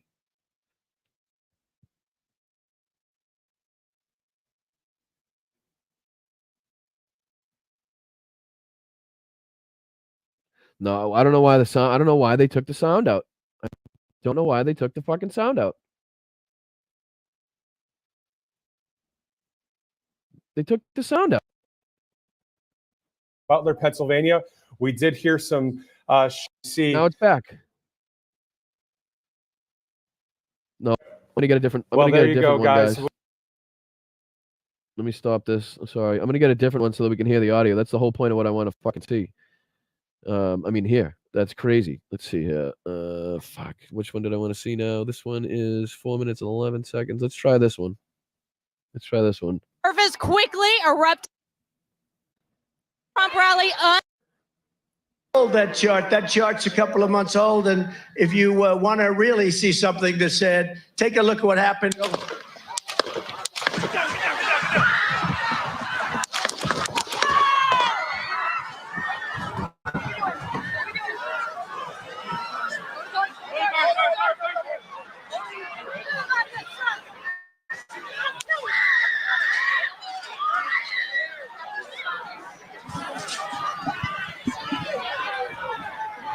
We got breaking news. We got breaking news coming in. Shots fired. Seems to be shots fired at the Trump rally.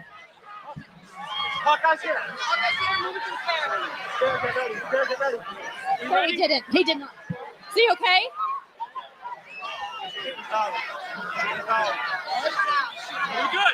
We need to go live right now.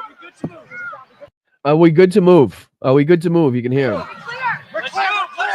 We're clear. We're clear. Let's move. Breaking news. We are live right now at the Trump Shut the fuck up, lady. I'm trying to hear what they're saying. rally. We don't know if President Trump has been shot. We know he hit the ground. We do not. He just said it there. You can hear it just fucking faintly behind this asshole's fucking voice where he says, "Let me get my shoes. Let me get my shoes." Fuck. I'll get another. We'll take another. I'll get another video too, and we'll take a look at a bunch just so we can get that fucking audio. I want to get that fucking audio. Breaking news. We are live right now at the Trump rally. We don't know if President Trump has been shot. We know he hit the ground. He just said it there. Let me get my shoes. Let me get my shoes. We do not know if President Trump has been shot. He's up. He's up. You hear him in the background? You hear it in the background? You hear that in the background?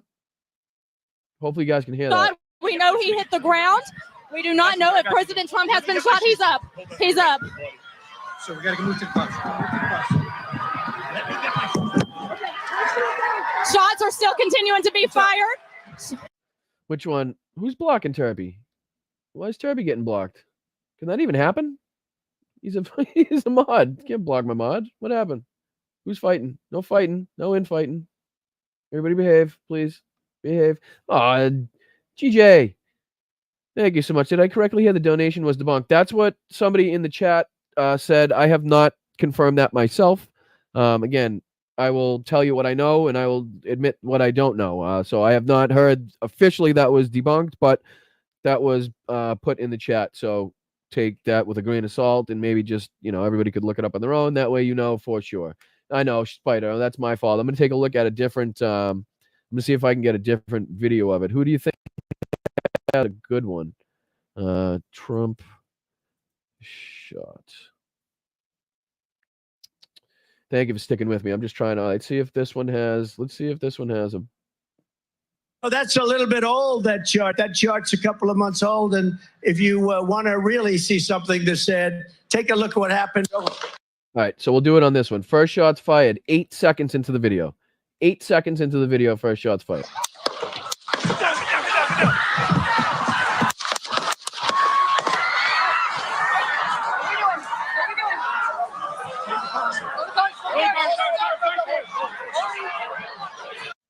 Brian, why don't you use MSNBC? I don't know. I'm just trying to I can use anybody. CNN, NBC, there's a million of them. Why don't I use fucking all of them at the same time? I'm just trying to find one where I can hear the audio.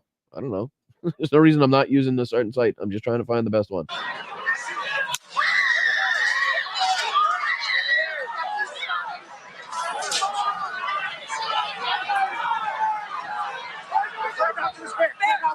Well, whatever, Philly. Whatever. If you want more updates from hell on Monday, get more updates from hell on Monday. But I'm giving you updates now. Or at least another fucking look at it. Give me a break. Hold. When you're ready, on you. Ready. Move. Up. Move. Go. Up. Hawkeye's here. Moving to the stairs. Stairs, get ready. Stairs, get ready. Stairs, get ready. You ready? You ready?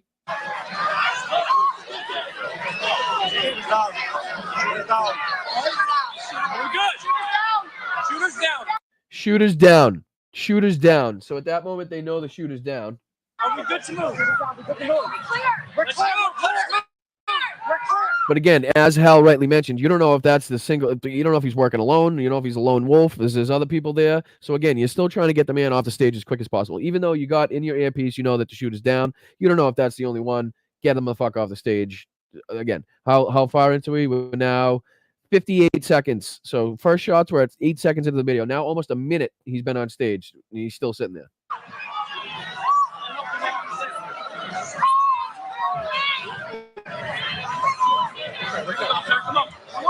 Let me get my shoes. Here we go. Here we go right here. Let me get my shoes. Let me get my fucking shoes. What a weird thing to say. Let me get my shoes. I got you, sir. I got you, sir. Let me get my shoes, sir. Hold on, your head is bloody. So we got to move to the class. Let me get my shoes. Okay, Watch out. What are they doing? What the fuck are they doing? Another wait. So wait more?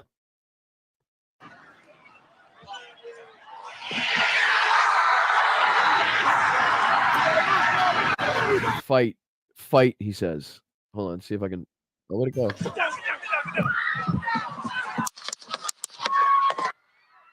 Former President Donald Trump shot in the ear during a rally in Pennsylvania. The president. It wasn't Pennsylvania. That's misreporting. It was Pennsylvania, ma'am. Sorry. All right. So again, thoughts on the audio. I think he says fight. I don't know why. I mean, it does look like he says fuck hoot, but I don't know if that's. I think that's what it looks like, but I'm pretty sure he said fight. I don't know why you'd say fuck. But then again, I don't know why you'd stop and get your fucking loafers when you're being shot at. So who the fuck knows? But again, yes, let me know your thoughts in the comments. What do you guys think? And thank you to the over 1,000 people that are watching this right now. If you haven't yet, please hop out of the chat, hit the like button, share it out, subscribe. It's all free stuff. It really is. Just a click of a button, your finger. That's all it takes. Please subscribe. We're trying to get to 6,000. I'm not asking for much. I'm really not. I'm not trying to own the world. I'm not trying to run YouTube.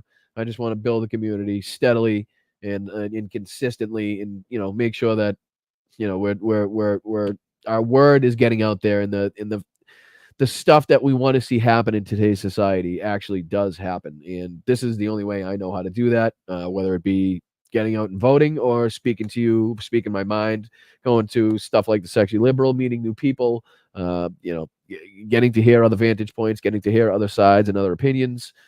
It really helps. And so, like I said, this is what I am passionate about. This is what I pretty much have dedicated my time and resources and energy to for the last 8 or 9 years since Donald Trump got into power. The join button should be right. Hold on, right. If you're righty, lefty, should be right. I think it's under me somewhere. It's in this general vicinity. I think it says join. Should be like a gray button. And thank you to anybody that's looking for that. I really appreciate it. Yeah, so let's read a couple comments. I want to see what you guys think. Let's see here. Bertha says, Texas Paul pointed out the Secret Service has procedures that agents practice with POTUS. I totally agree with TP that Donnie probably refused to practice or listen to those procedures. It's not on Donald. It's not, I don't agree, because it's not on fucking Donald to say yes or no to that shit. Okay? The Secret Service has full and total control of the President of the United States in that situation. They tell him what to do. And how much practice does it take? There's 2 fucking exits off the stage. The guy's shooting from one side of it, so you're probably going off the other fucking side of the stage, right? The car's literally 15 feet away, so you don't need much practice in this fucking situation, right? Get him off the stage as fast as possible, down the set of stairs on the opposite side of where the guy's shooting, into the vehicle and out of the area as fast as possible. Whether they practice or not, it shouldn't be that difficult. You don't sit there. Stargal. Seriously, Brian, we're talking about Trump here. I don't know what that's in reference to, but yes, we're talking about Trump. Doesn't matter if stop lying for Trump. Who's lying for Trump? What is that? What? Are you hearing the words that are coming out of my mouth? What's going on? Is this changing the words that I'm saying? Is this on a different setting? No, I don't know. What the fuck are you hearing? I really don't think the timing is that bad, Brian. You're here. You can express your opinion. I think it's fucking ridiculous. If you really want to know, it's fucking ridiculous. Should take him about maximum 10 seconds to get him off that stage. Maximum 5 seconds. Even if you take 5 seconds to look him over to see if he's hit, how hurt he is, ask him if he can walk. Okay, great. Get the fuck off stage. Shouldn't take more than 10 seconds. It really shouldn't. So I don't know how you think the timing is okay. Again, I don't know if you've ever been a Secret Service agent. I haven't, but in my opinion, it shouldn't take that fucking long. You shouldn't worry about your goddamn shoes. The Secret Service agent should be picking up his fucking MAGA hat. Okay? Anyways, you don't want me to talk to you. I don't know what that means. Of course I want you to talk to me. I just want you to listen to the words that are coming out of my mouth, because I'm definitely not fucking trying to cover up or excuse anything Donald Trump did. I don't know what the fuck that means. That's why you censor. I don't. What? Anyways. Anywho, I don't censor anybody. All right, let's take a look at some of the tweets. That's another fucking angle that everybody's been hopping on here. Let's take a look at some of these bad Larrys. Unbelievable, these people. Congressman. Actually, yeah, we'll take a look at it. You guys can form your own opinions. I don't want to make it seem like I'm covering for Mike Collins here. All right, so let's going to share this tab instead. Let's go through here. Let's see where this guy really fucked up. Did he take it down? I wonder.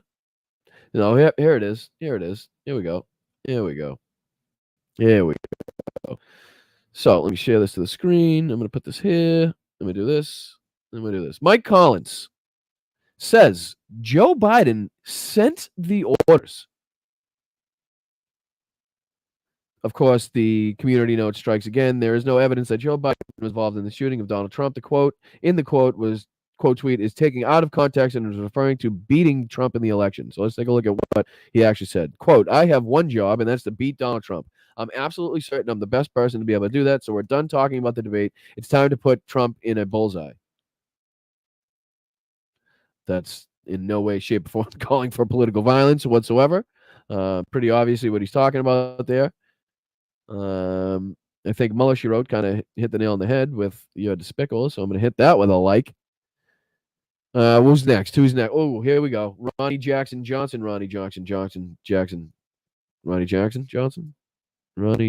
Sometimes now I forget his name because I've said Ronnie Johnson so much. I don't know which one he tweeted from, but he's a sick bastard too. Let's see. Retweet if you think president is a person. Yeah, okay. Ronnie Johnson's the best. I don't think anybody's ever said that. I spoke to our president last night. He's doing well and as strong as ever. Thank God he's okay. If you ever wondered, your questions have been answered last night. He is a warrior. This country must have to survive. He is the warrior this country must have to survive. God bless Trump and God bless the USA. Let's see here. You might have done it. My nephew was injured at the Trump rally in Butler, Pennsylvania. Thankfully, his injury was not serious. He was doing well. My family was sitting in front near where President was speaking. They heard the shots fired out. Yeah.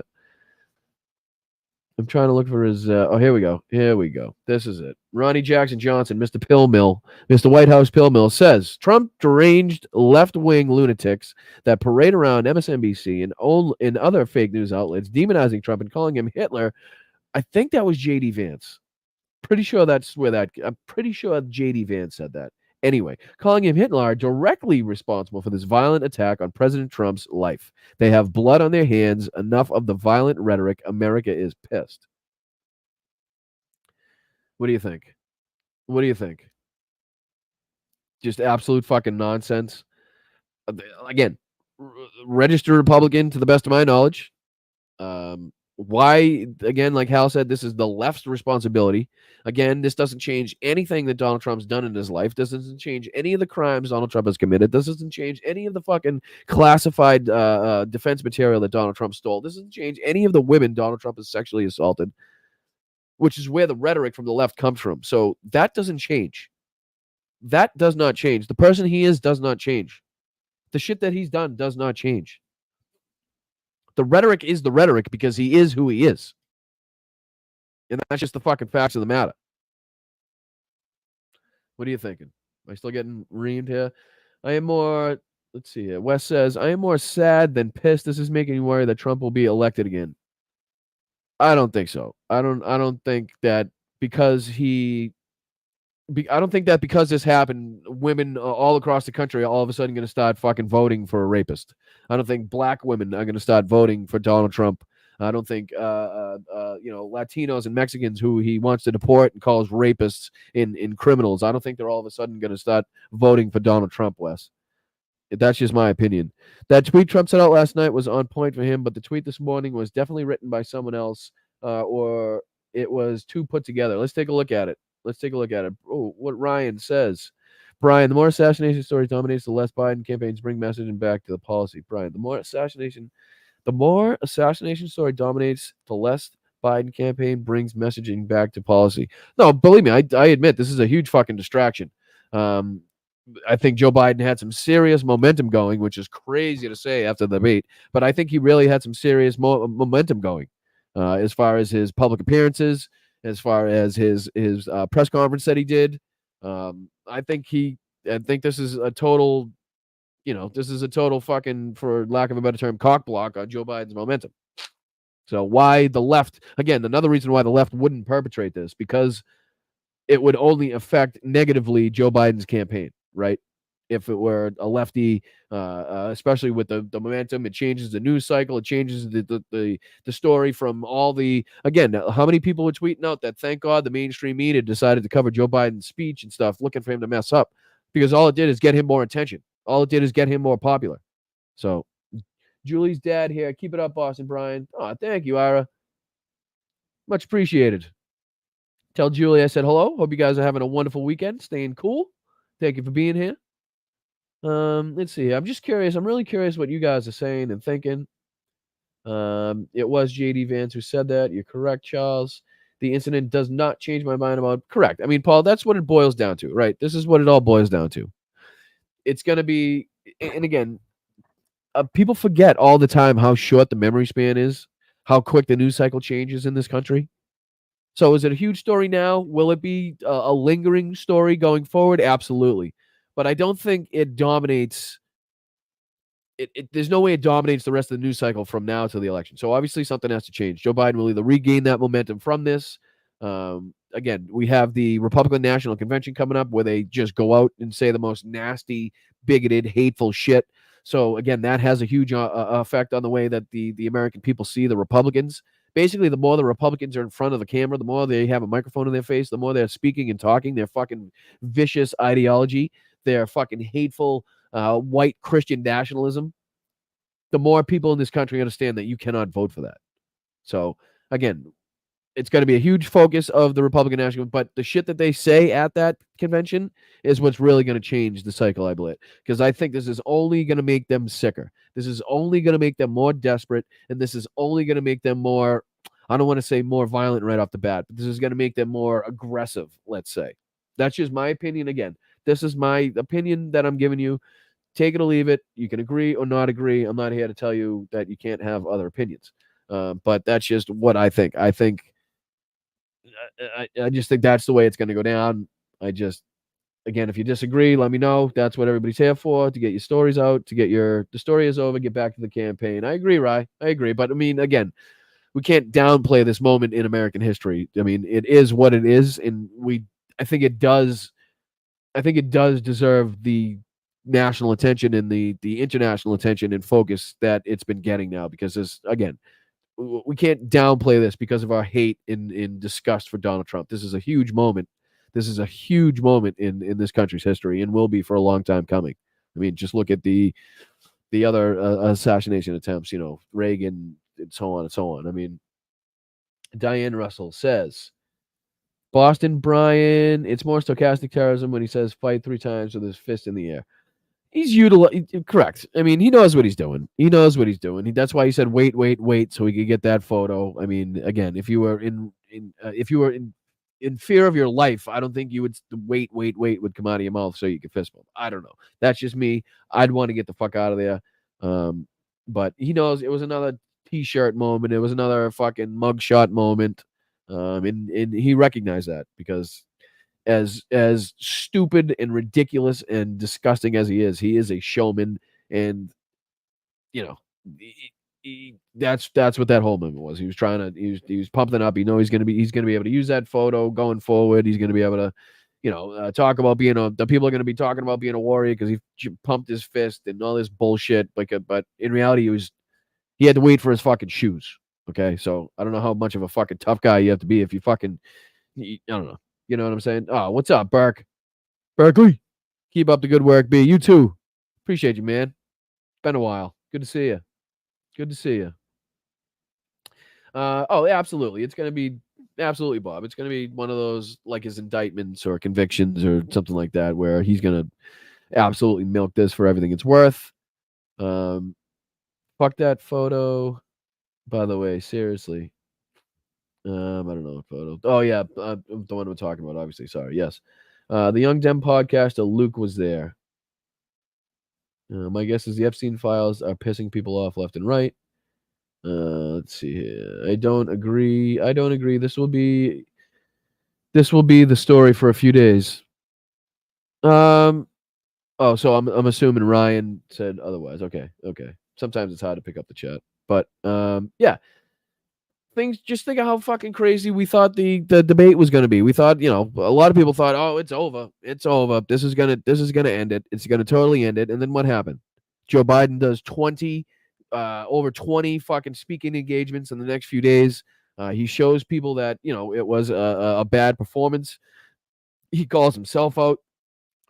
He recognizes his mistakes, and he comes out and he's showing the American people, and he continues to show the American people with his press conference now that he can be the president, that he is extremely presidential, and he can handle these situations. I mean, again, to be able to handle this situation along with Ukraine, along with Gaza, along with fucking China and Taiwan, add this to the list of things that Joe Biden now has to deal with, and he's doing it.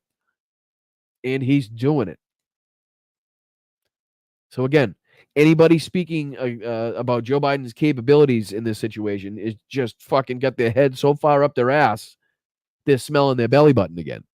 So let's fucking, all right, let's take a look at let's go to Truth Social. Truth Social. Look up my Truth Social. Hello, I'll meet you over there at the Truth Social. See what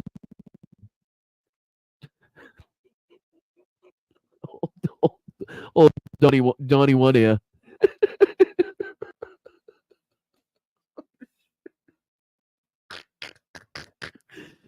Oh, Donald Evander Holyfield Trump.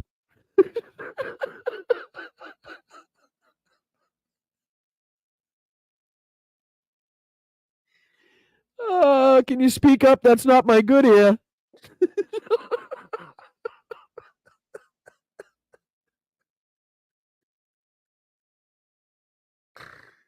Oh, shit.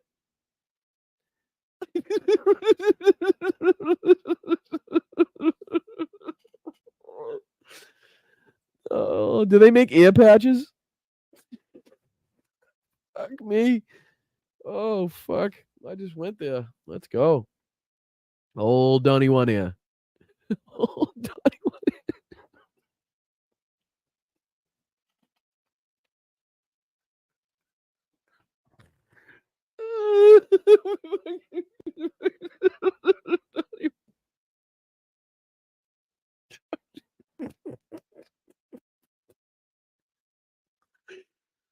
Oh, so unprofessional. Sorry. I'm sorry.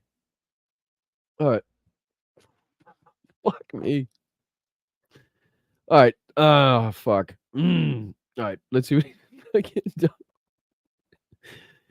All right. Latest statement from Donnie One Ear Holyfield. Unite America.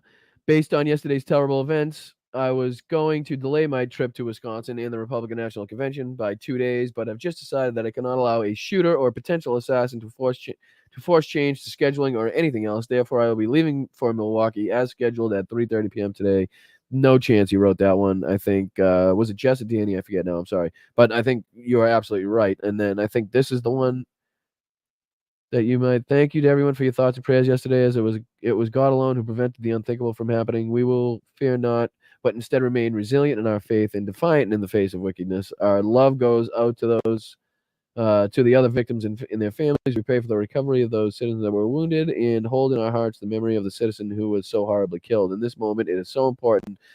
It is more important than ever that we stand united and show our true character as Americans, remaining strong and determined and not allowing evil to win. I truly love our country and love you all, and look forward to speaking to our great nation this week from Wisconsin. Again, I'm going to go ahead and say that is a team doing that. I mean, and then you can see the difference, right? Let's see. Let's go to the one that he definitely posted. Just heard from about the. Oh, this is yesterday. That's all he posted about it. Very strange. It's a very strange. That's it, huh? Cannot the Milwaukee is scheduled at 3. Therefore, I believe Milwaukee is scheduled at 3:30. Again, why are you posting your fucking schedule? Why would you post what time you're leaving? Is that just not the smartest thing I've seen? I don't know. What do you think? What do you think? Oh, let's take a look at so nothing really. Again, these are just generic, I think, team tweets from the DJT camp. So not anything really there. I'm sure he's. Let's just take a look at what Shapiro. Josh Shapiro. Hold on, one here. Dude, I told you. I told you. Where's my fucking mouse? There it is. Come on. What'd I tell you? I told you everything I say just goes in one ear and out the other with Donald Trump. Can't help it. All right, let's see. News. Shapiro videos. We'll do this one.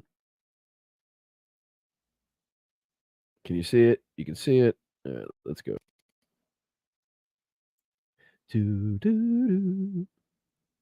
Probably a commercial. I've just come from a briefing with the FBI and the Pennsylvania State Police. I'm joined today, of course, by Colonel Christopher Paris of the Pennsylvania State Police. Law enforcement will have more to share throughout the day. I'd like to make a few comments separate from the ongoing investigation. First and foremost, the assassination attempt on the former president, Donald Trump, last night was absolutely unacceptable and tragic. Lori and I are grateful that the former president is safe and, according to him and his team, is fine. It's also important to note that last night, 3 of our fellow Pennsylvanians were shot, 1 fatally, 2 in critical condition. I've just spent time speaking to the families. Question. Is he including the shooter in that, or were 3 other people struck and the 1 person dead besides the shooter? Is that what he was saying? Critical condition. 1 fatally. 3 of our fellow Pennsylvanians were shot. 3 of them were shot. Is that including the shooter? 1 fatally, 2 in critical condition.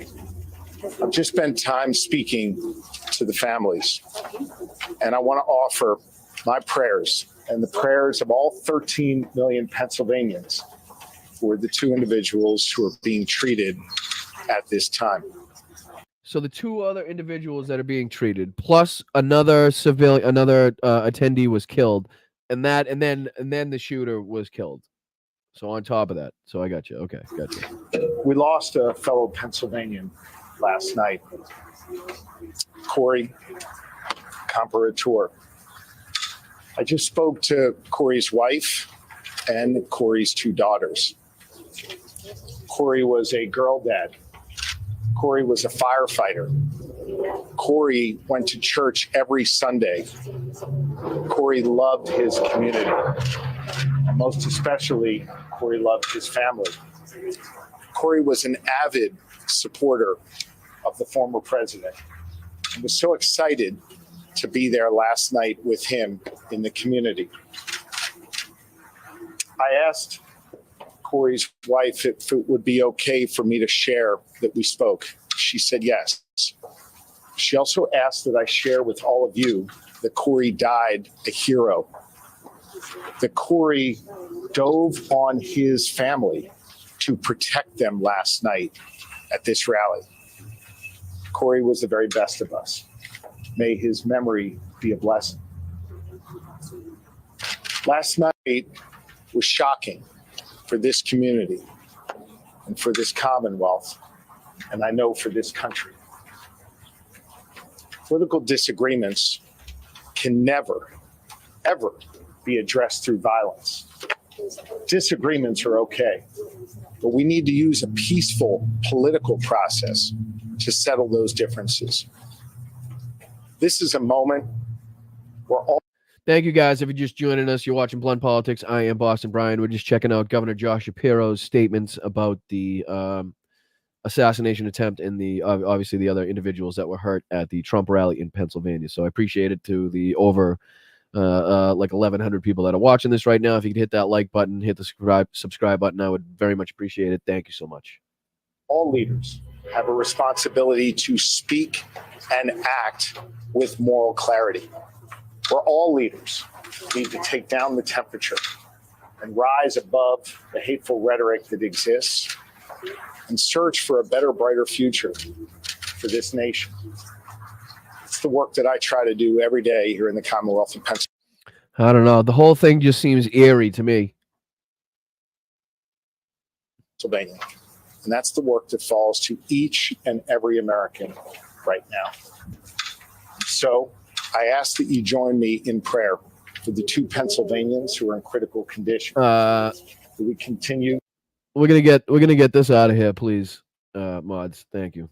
I appreciate it. That's not anything that is gonna be said in my chat. Appreciate it. To wish for a full and speedy recovery and pray for the former president. And the Comperator family remains in our thoughts and prayers.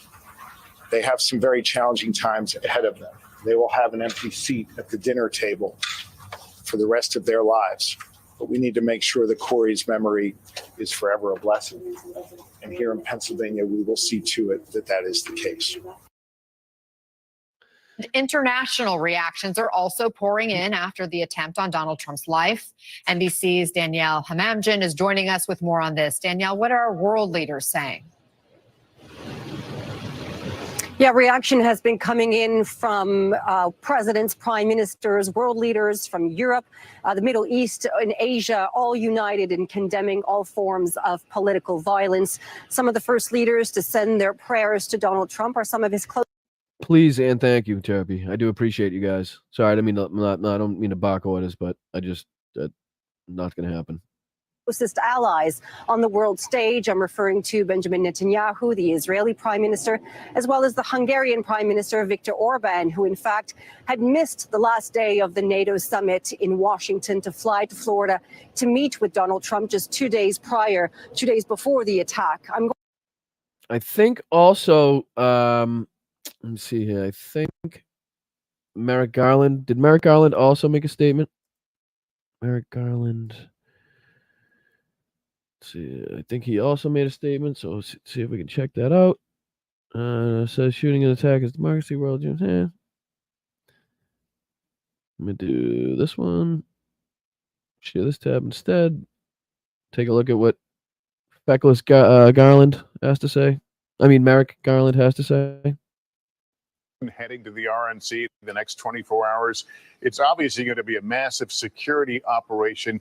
And as someone had pointed Can I just, before we start this, fuck Kristen Welker. Just had to get that out. It's going to be of an intense interest. Well, Lester, you're absolutely right about that. And look, security had been front and center prior to this shooting at the Trump rally in Pennsylvania. Clearly not. I'm gonna say clearly not. I'm gonna say a huge fucking lapse in security, a huge oversight of missing a fucking elevated roof, an elevated platform with a fucking direct line of sight to the podium. It's inexcusable. Again, so many things by the Secret Service, and listen, I said it to Hal this morning. And a lot of people aren't talking about, can you imagine being in that position, being one of those Secret Service members that has to jump on stage and throw yourselves in front of Donald Trump when you know somebody is taking shots at him? I mean, my God. Can you fucking imagine that? I mean, you are the human shield in that situation. Oh, let's go, Slacks. Much love to Brian and Mel. Love all my fellow Bryantologists. You're the best, Slacks. I appreciate you being here every week. One of my fucking favorite people in here. One of my best supporters. One of my OGs. Appreciate you, my man. Appreciate you. The father of Bryantology.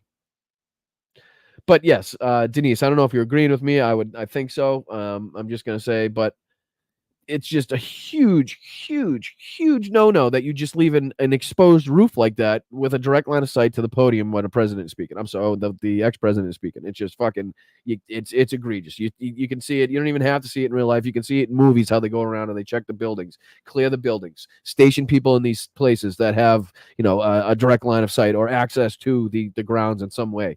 That's what you do. That's just the whole process. And again, get the guy off the stage as fast as possible. I think it took over a minute and a half, I would say, because we didn't finish it, but I think it was probably around a minute and a half it took to get him up. That's a long fucking time. I mean, just think of how many shots you can get off in a minute and a half if you got enough ammunition. You know what I mean? So again, and they don't know if it's one person, two people, three people, what's going on. They heard the shooter was down, but do they know if no, again, so they should be fucking moving. Fuck you. It wasn't 15 seconds. What was 15 seconds? Sorry. Maybe you're talking to somebody else, but it definitely wasn't 15 seconds that he was on stage. Way over that. It was way over a minute. I know that. We saw it in the video. And so now, undoubtedly, they will reassess. We would not be surprised to learn that they will bolster security in various areas. But again, you are talking about thousands of people descending upon Milwaukee, not just Republicans, Democrats as well, to deliver the counterpoint to the speeches that we're all going to be tracking every night. And then, of course, the media, the journalists will be there. So this will be a city that will be bustling, that will be brimming.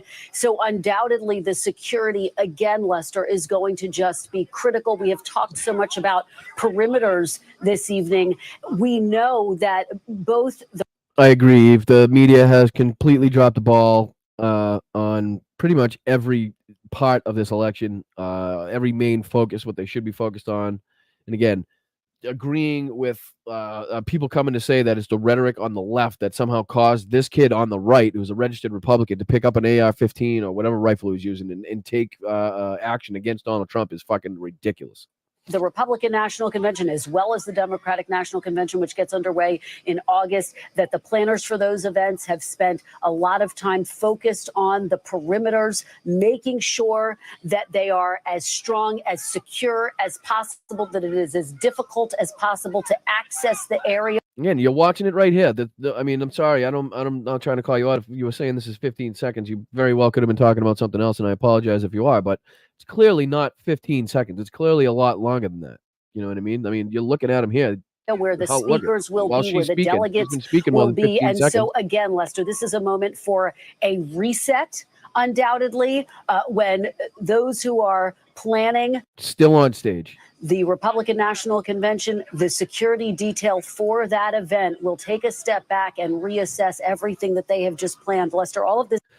They're literally, it's like he just came off the fucking beach and he's got to change his bathing suit. They're covering him like, well, you might as well cover him with some beach towels so he could put his shoes on. Get the fuck out of there. This is wild to me. Wild. This comes as we're getting a statement from the Attorney General, Merrick Garland, about the shooting tonight. The first time we are hearing from him, he says, I have. So this is the statement from Attorney General Merrick Garland, statement on shooting at former President Donald Trump's rally. Obviously, she's going to read it. Been briefed on the shooting at former President Trump's rally and have briefed the president.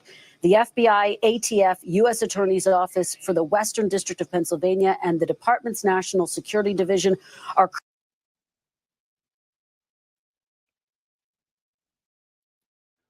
Literally not what's going on at all. They're not on stage because they're protecting him. You protect him by getting him out of the danger zone. The danger zone is where he's standing. The danger zone is the platform, the elevated platform, the podium that he's speaking at that presents a huge target for him. You don't protect him. You can't protect him there. How can they protect him there? They're not protecting him. They're facing him. It's the snipers around in the areas that are doing the protecting. This guy, these guys, their job is to get him out of the fucking area as fast as possible, get him out of the danger zone and get him into a vehicle and out of the fucking and off the premises. That's their job. And it took over 90 seconds, as far as I can see, for them to do so. You don't just sit on stage and hug and hold hands like this. I mean, you at the same time you're trying to protect the ex-president. You also don't want to put yourself in it. You want to put yourself in as much as the least amount of danger as possible, right? You don't want to be sitting there on stage doing what you're doing. You want to get the fuck off the stage. You don't sit there and pick him up and hold him and fucking coddle him and then hug around him so he can put his sneakers on, grab his hat, hold on, let him fist pump. That's just not how. It's just ridiculous. It's fucking ridiculous. Again, my opinions, that's just, you come here to get my, that's what I'm saying. I think it's fucking ridiculous. I understand they're trying to protect him, but the best way to protect him is to get him out of the danger zone, right? If the house is on fire, you don't rush into the fucking the house that's on fire to save somebody and surround them in the house. You get them the fuck out of the house that's on fire, and then you assess what's going on. Am I wrong? Am I crazy in thinking this? I mean, maybe I'm on the other side of everybody on this. I don't know. I just think it was I just think it's ridiculous to me. It's a total total lapse in judgment, a total fucking dereliction of duty, in my opinion. But again, what do I know? Currently working with the Secret Service as well as state and Correct. Dino. What did Dino say?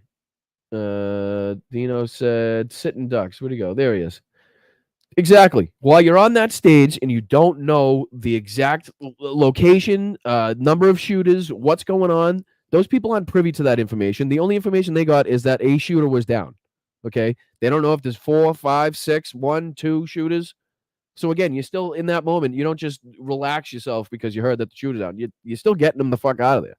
You still don't know that the perimeter is not secure. The area is obviously not secure until they have done something afterwards. So they have actually done the walkthrough, seen that the person is dead that was doing the shooting, and making sure that there are no other shooters in the area. That's when the area is secure. And until then, he's a sitting duck. They're all targets on a raised, elevated platform at a podium with obviously a direct line of sight to somebody that's fucking shooting. So that's what I would do. I wouldn't cover him.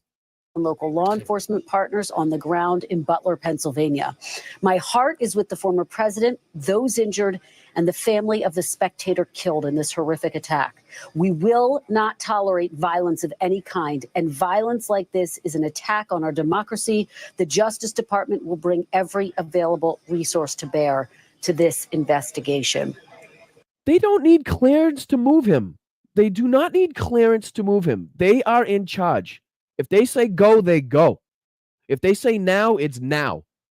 When they get him up off the fucking, when they realize he's okay to walk, that's the moment you whoop right off the stage. You don't sit there and let him stand up and fucking raise his head above everybody else and raise his fist. All he's doing is exposing himself as a target again. You know what I mean? They can move him. That's the whole point. You hear them say you can hear him in the audio say clear, clear, clear. We're clear. Basically, all that means is the stairwell fucking clear. Do we have direct access to the car, or are we going to get held up? They don't want to get held up in the crowd. So as long as they have direct access to the vehicle that they want to go to, they're clear to move him. He's not in any way incapacitated by the shot. His legs were working. You know what I mean? He can move. He's talking. You know what I mean? He's alert. So that's clear. We clear to move. Okay, you good to move? You good? Clear. Is the stairwell clear? Let's fucking go. You know? You don't just sit there while you're being shot at. It's just it's literally the opposite of what I would, in my mind, do. So there again, you have the Attorney General echoing what we have heard from President Biden, from members of his cabinet, from the Vice President, who has also put out a statement. He's fucking still trying. They're at the fucking stairs. They finally get the motherfucker to the stairs, and he's still trying to fucking stay on the stage. He's still fucking sitting there. From members of his cabinet. Look at the guys like, let's go. Look at this guy here. This guy right here.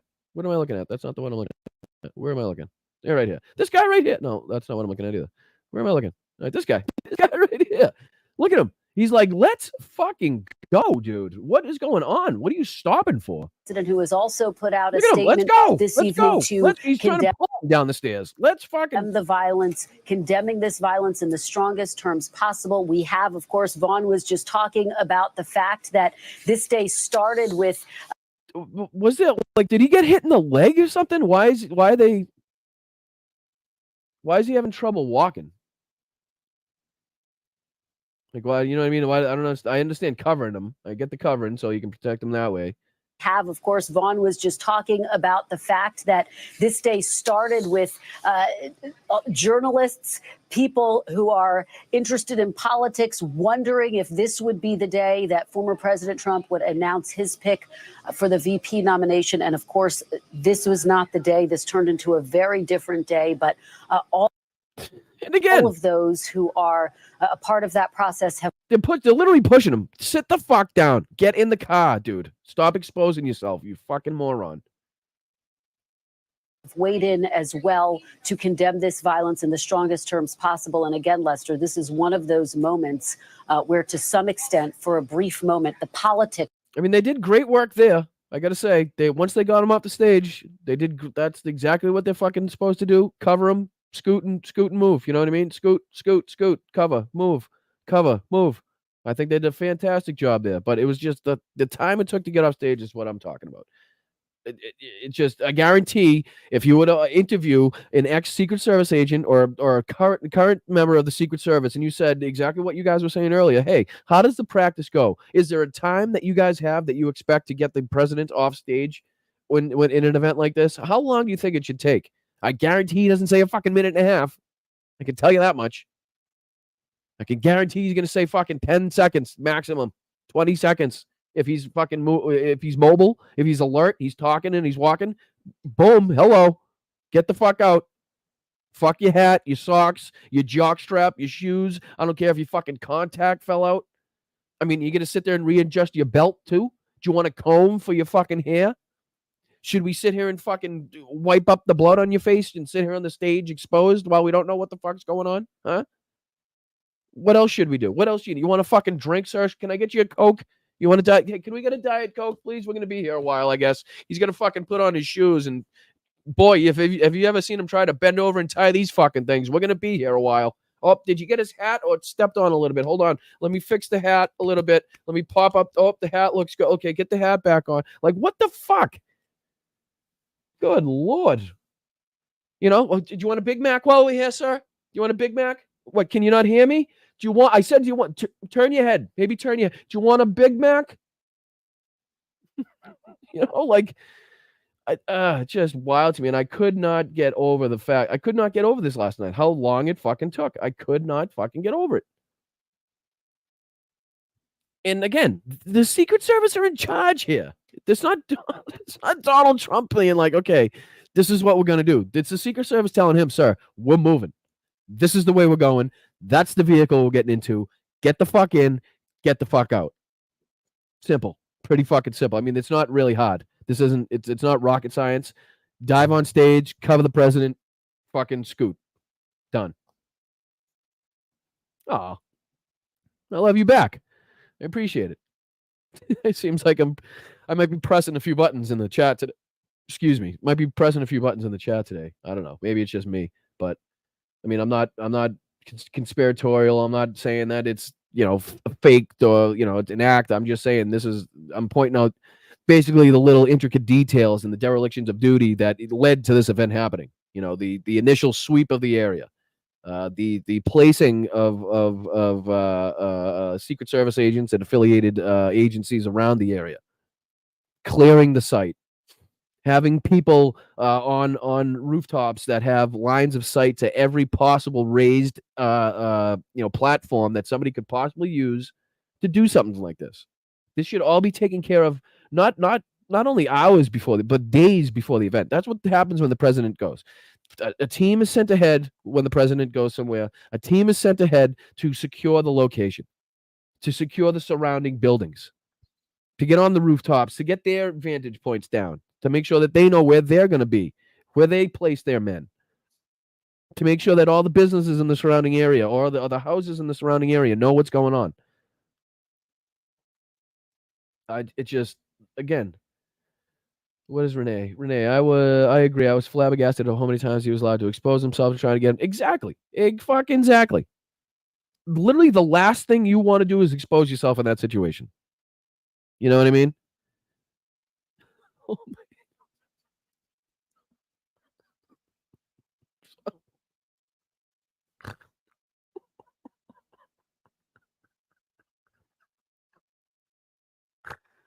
Oh fuck. Sorry. I'm sorry. I did laugh. I laughed. I'm so sorry. I laughed at that. I am so sorry. Good God. I'm going to hell. I'm going to hell. Oh man. But I guess I know I'm sorry that I'm hopping on the whole, you know, how long it took. But to me, it's and obviously the lapse in security. But to me, it's unrefuttable. Stupid people. When I wanted to refute it, they said, "Sir, don't dignify it with a rebuttal." I won't. I promise I won't dignify it with any refuttals. I am not refuttaling that this happened. I'm just refuttaling the fact that the Secret Service half did a ridiculously piss poor job, and that some cases did exactly what they were supposed to do. But let's continue. There are a few more statements. I want to take a look at the first Biden statement, if you don't mind. The one that he gave before today. Biden's statement. No, not student loans. Statement. That's what I want to see on the first one. All right, videos. I want to make sure I don't get the. So it was what, 13 hours ago? I think it was this one. This one right here. Let me share this tab instead. Make this bigger for you so you can see it. How you doing? How's it going, chat? Thank you to the over 1,000 people that are watching this right now. Make sure you hop out, hit the like, subscribe, share it out. I'm Boston Brian. You're watching Blood Politics, which is kind of going over the statements, tweets, videos of obviously the last 24 plus hours in what happened at the Trump rally in Pennsylvania. So this is Joe Biden's first statement. He did just make a statement a few minutes ago. This was the first statement he made on the situation. So let's take a look at what he had to say. Hold on, let's check the kicks out, dude. You see those kicks? Check this out. Look at those fucking things, huh? Styling. He is fucking styling. Thanks for coming, folks. I've been thoroughly briefed by all the agencies in the federal government as to the situation, based on what we know now. I have tried to get a hold of Donald. He's with his doctors. Apparently he's doing well. I plan on talking to them shortly, I hope, when I get back to the telephone. Look, there's no... I think he's rocking the sketches. I think he's rocking those sketches. He's sketching the fuck out. What I really want to see is Joe Biden come out on some Heelys. That would really get the young crowd involved. I think that would really do wonders for his, the depiction of his age. If he just rolled out in the Heelys. You guys know what the Heelys are? They got the wheels and the heels. He just fucking rolled. That's what I would say if I was on his camp. No place in America for this kind of violence. It's sick. It's sick. It's one of the reasons why we have to unite this country. We cannot allow for this to be happening. We cannot be like this. We cannot condone this. And I want to thank the Secret Service and all the agencies, including the state agencies, that have been engaged in making sure that people and we have more detail to come relative to other people maybe injured in the audience. I don't have all that detail. We'll make that available to you. I may be able to come back a little later tonight, but we'll put out a statement if I'm not able to if it's not convenient for you all. But the bottom line is the Trump rally was a rally that he should have been able to be conducted peacefully without any problem. But the idea that there's political violence or violence in America like this is just unheard of. It's just not appropriate. Everybody must condemn it. Everybody. I'll keep you informed, and if I'm able to speak to Donald, I'll let you know that as well. So far, it appears he's doing well, number one. Number two, that they're thoroughly investigating what happened to anyone else in the audience. We have some reports, but not final reports. And every agency in the federal government, I'm going back to my phone. That's just not true, Barbara. That's just not true. In that situation, the moment shots ring out, the moment there's a crisis, the moment they need to move the president from the location that he is now in, the Secret Service has full and total control over the situation. They do not take orders from anybody. They do not ask Donald Trump what he wants to do. They tell him what to do, what the protocol is, and where he's going. Period, point blank. They're not they don't, maybe in everyday assignments, maybe in normal, just everyday going, he probably can tell them what he wants them to do and where to go and how that type of shit. But as soon as the shots ring out, the Secret Service has full and total control over the situation and over the president. Speak with the federal agencies that are being put together again to give me an updated briefing. Has anything happened? They learned any more in the last couple hours. So thank you very much, and I hope I get to speak to them tonight, and I'll get back to you if I do. Okay? Mr. President, do you think this was an assassination attempt? I don't know enough. I have an opinion. What do you guys think about the reason he wouldn't call it an assassination attempt? You think he just didn't have the information to say so? Do you think he doesn't think it was? I don't think you can really dispute the fact that it was, right? Later, Lakita. Have a good day. I appreciate you. Hope you enjoy the rest of your Sunday. It's beautiful out. Enjoy it. Appreciate you being here as always. Thank you. Let's see. Hal Sparks says Trump hates being called Donald. # shade. For the record, Trump hates being called Donald. But again, more the first Yeah, statement but I from don't Donald have any- Trump. I mean, I think there's no way to. We don't know that. I mean, we do know that if you're talking about the assassination attempt. I mean, the guy literally tried to take out the president, the Republican nominee, the expected Republican nominee to become president of the United States of America, or to run for president of the United States of America. The former president. I mean, the guy sat on a roof with a long rifle and shot Donald Trump in the air. There's no other way to say it. He tried to assassinate Donald Trump. There's no other way to say it. And I can understand Joe Biden as president of the United States not wanting to really say that because it might, like I said, stoke up more emotions and anger and stuff. So I understand where he's probably coming from. And again, this is his first statement, so he probably doesn't have, like I said, as much information as he did in his second statement. So it was a little strange to me, but I think he played it right. Facts. So I want to make sure we have all the facts before I make any more comments. Thank you. Are you worried for president safety? Was the security failing, Mr. President? Of course it was a security failure. Absolutely it was a security failure. The fucking security nightmare failure. What? Chris says he's not wearing pants? That's just weird. You're lucky this is YouTube and nobody can see you in the chat. Put some pants on. Put some pants on, sir. All right, who else had a statement? We also had statements from... Let's go back to this. Let's go back to this and take a look at some of what the kids had to say. What did the kids... Were the kids empathetic or sympathetic to their father? Did they have real raw emotion of their father being shot in the ear? Or did they try to just make it another campaign, commercial, a campaign T-shirt, a campaign boost? You guys have your guess, but let's take a look at what old Eric had to say here. Let me show this. I'm gonna do this.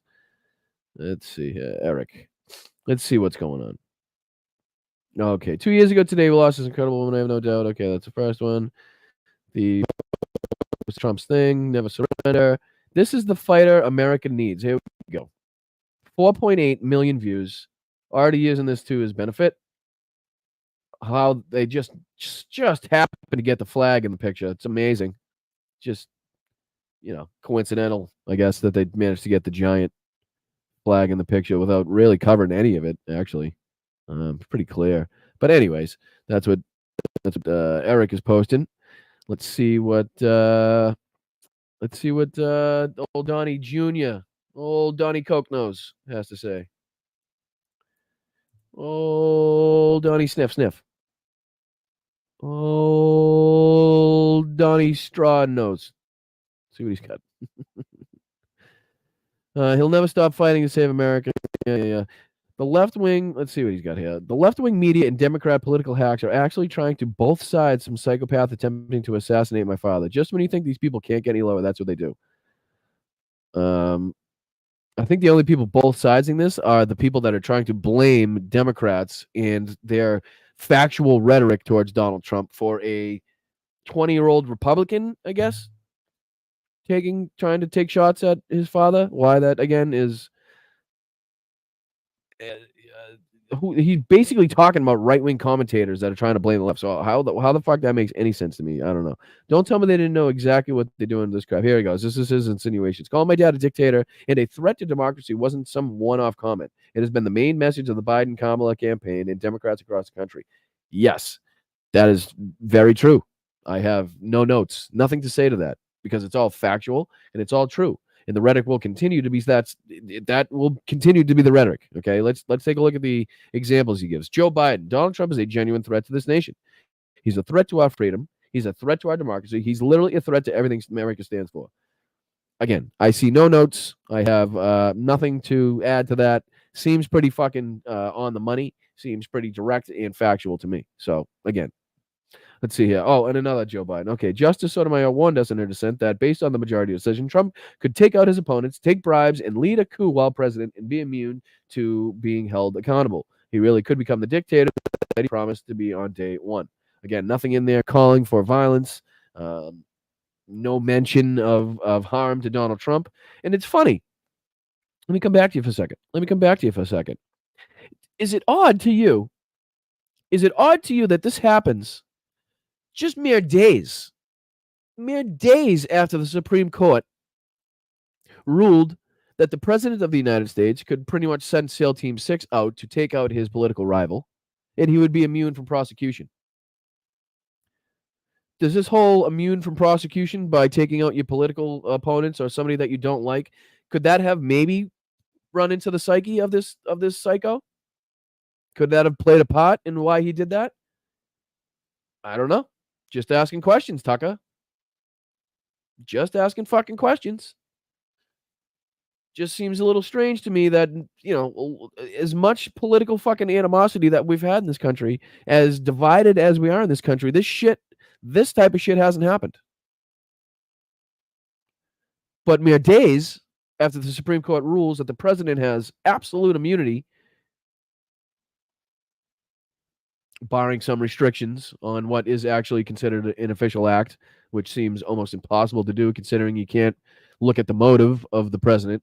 You can be, the evidence can be withheld from you. So how are you going to make a determination what his plans were? It just absolutely makes no sense. But it's a question to be asked, I think. It's a question to be asked. Robin, B, that pic is eerily similar to Iwo Jima, but flag is upside down. I find it very odd. Let's see here. Do I have it anymore? No, it was on. Let's see here. I'll go back to it. Now I'm curious. What was it on? Eric's? No, it was on Eric's. Search Eric Trump. Let's see here. Here we go.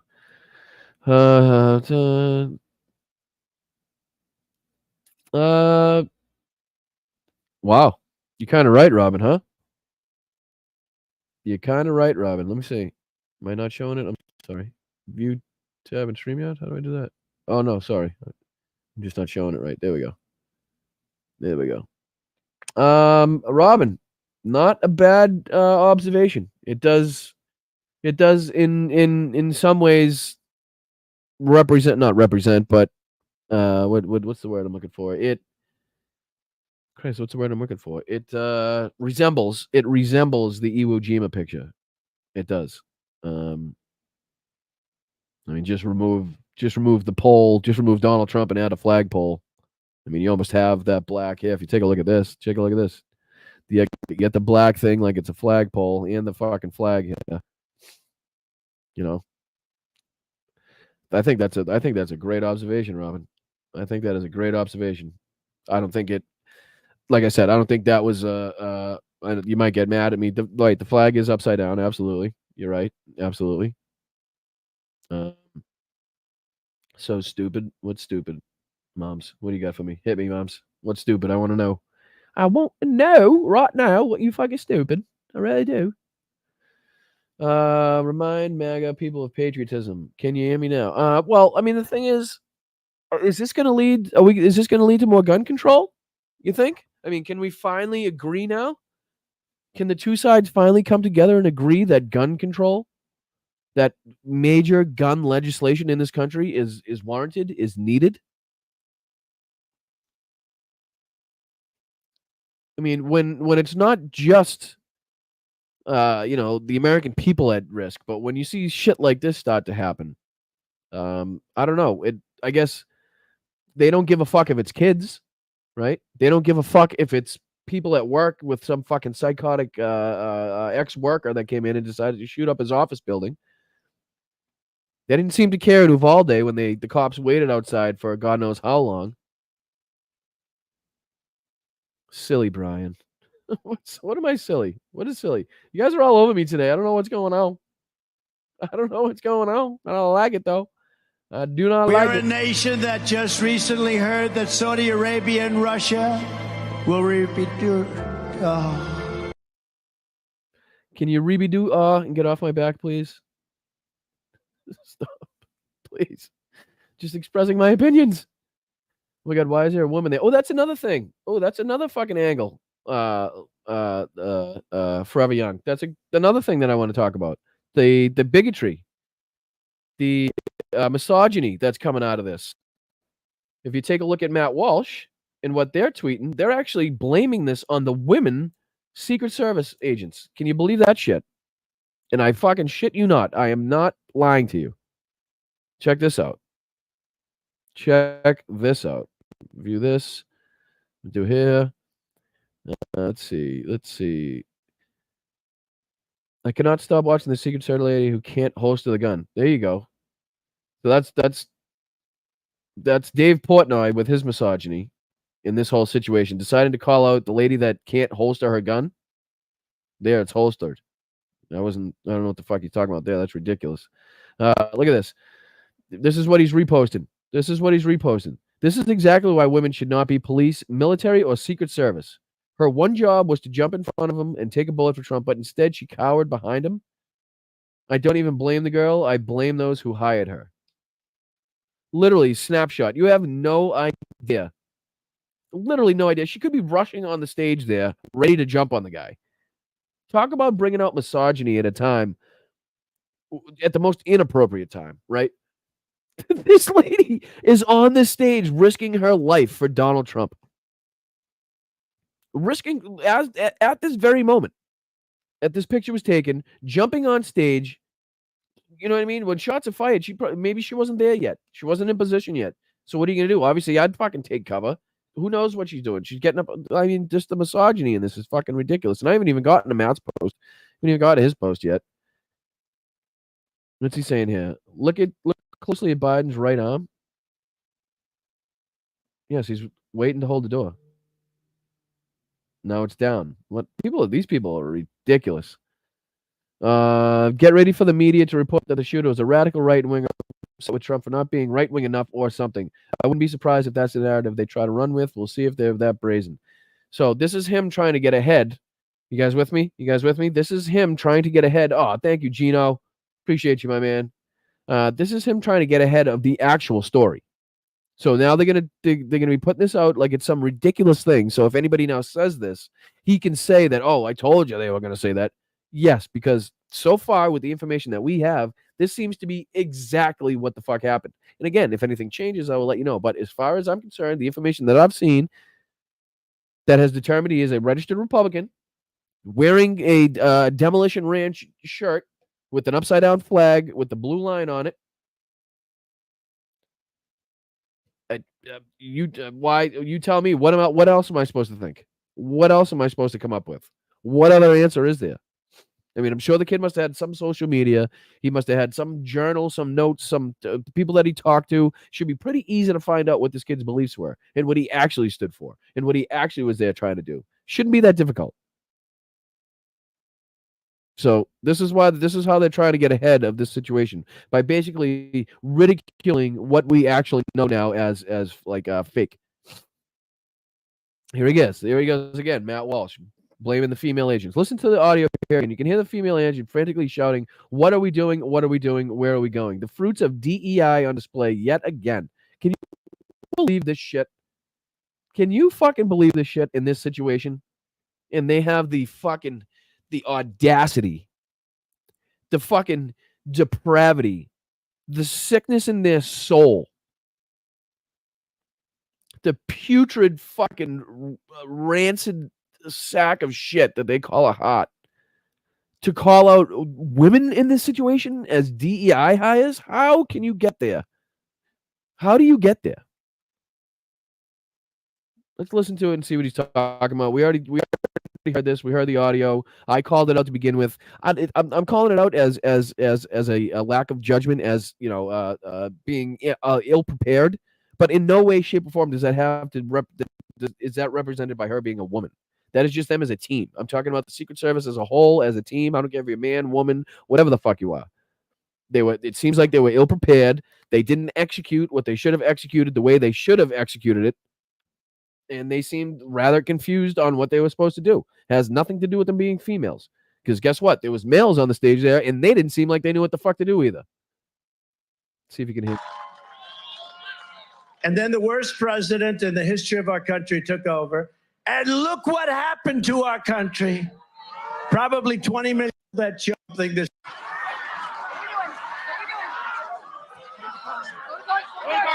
You can hear there. What are we doing? What are we doing? Where are we going? Guys are saying the same fucking thing. Same fucking thing. What this has to do with her being a woman, I don't know. Because the guy.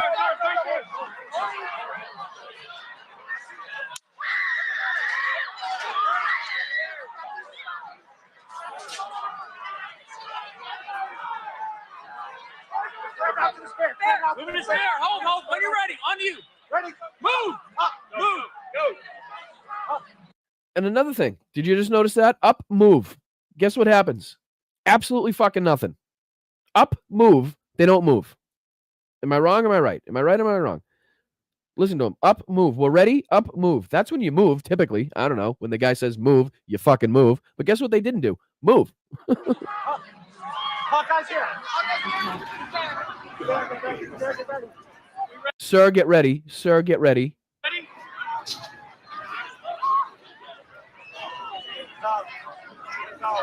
Okay, we are watching live at a rally in Butler, Pennsylvania, where former President Trump was speaking on the stage. Shut up, lady. I want to hear it one more time. I'm sorry. One more time. Just the audio.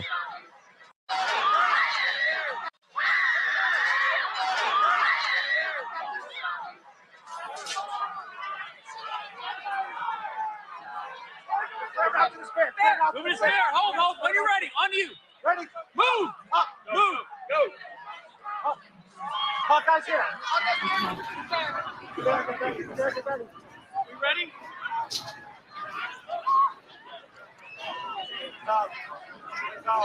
Okay, we are watching live at a rally in Butler, Pennsylvania, where former President Trump was speaking on the stage.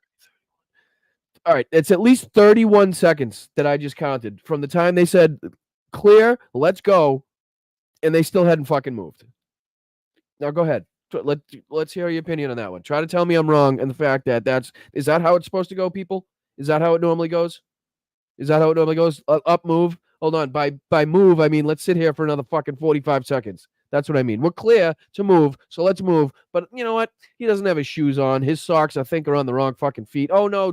Oh, Donnie, I'm sorry. You put the left shoe on your right foot. Can we stop for a second and switch? Is your belt tight enough? Hold on. Let me get that shirt button for you, too. Wait a second, guys. Hold on. Do you have his makeup? Get his spray tan in here. When he fell, a little of the spray tan came off. Can we kind of redo that before we get off this fucking stage that people are shooting at? Like, I don't know. I really don't know. Hi, Jerry. Thank you so much. So tell me, Secret Service does not look up the surrounding roofs during a presidential candidate. They do. They absolutely do. I'm sure there's no way they could have not known that this was a potential spot for somebody if they wanted to. I'm assuming, again, things got lackadaisical. They probably assumed that the snipers that you saw on the rooftop could have had it covered. That could be a possibility. Clearly they didn't. Clearly they either had that in.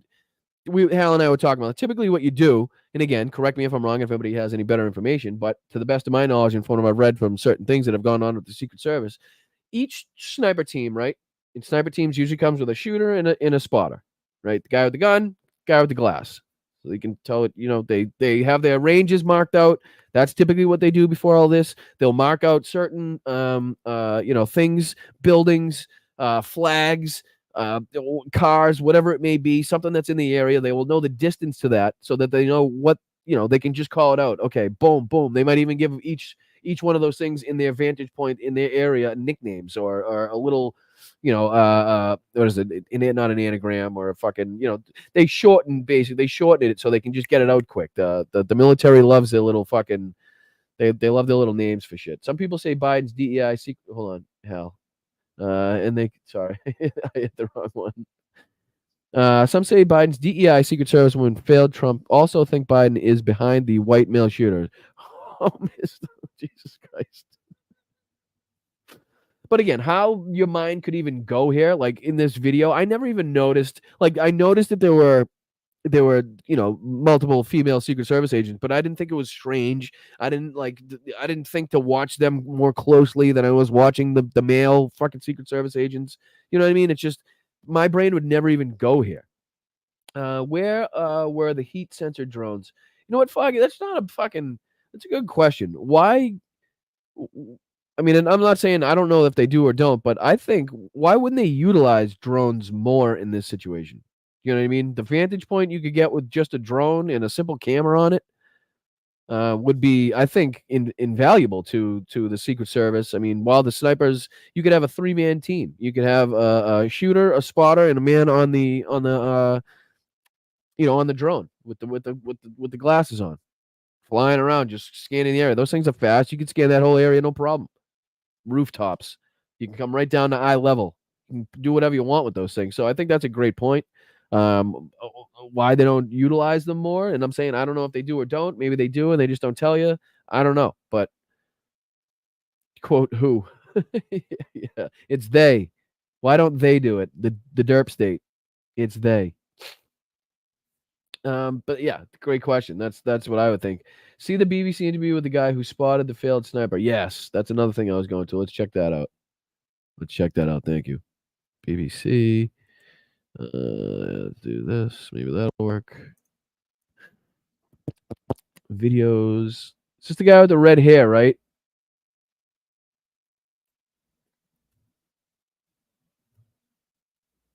Excuse me, pardon me. I think it was this one you're talking about.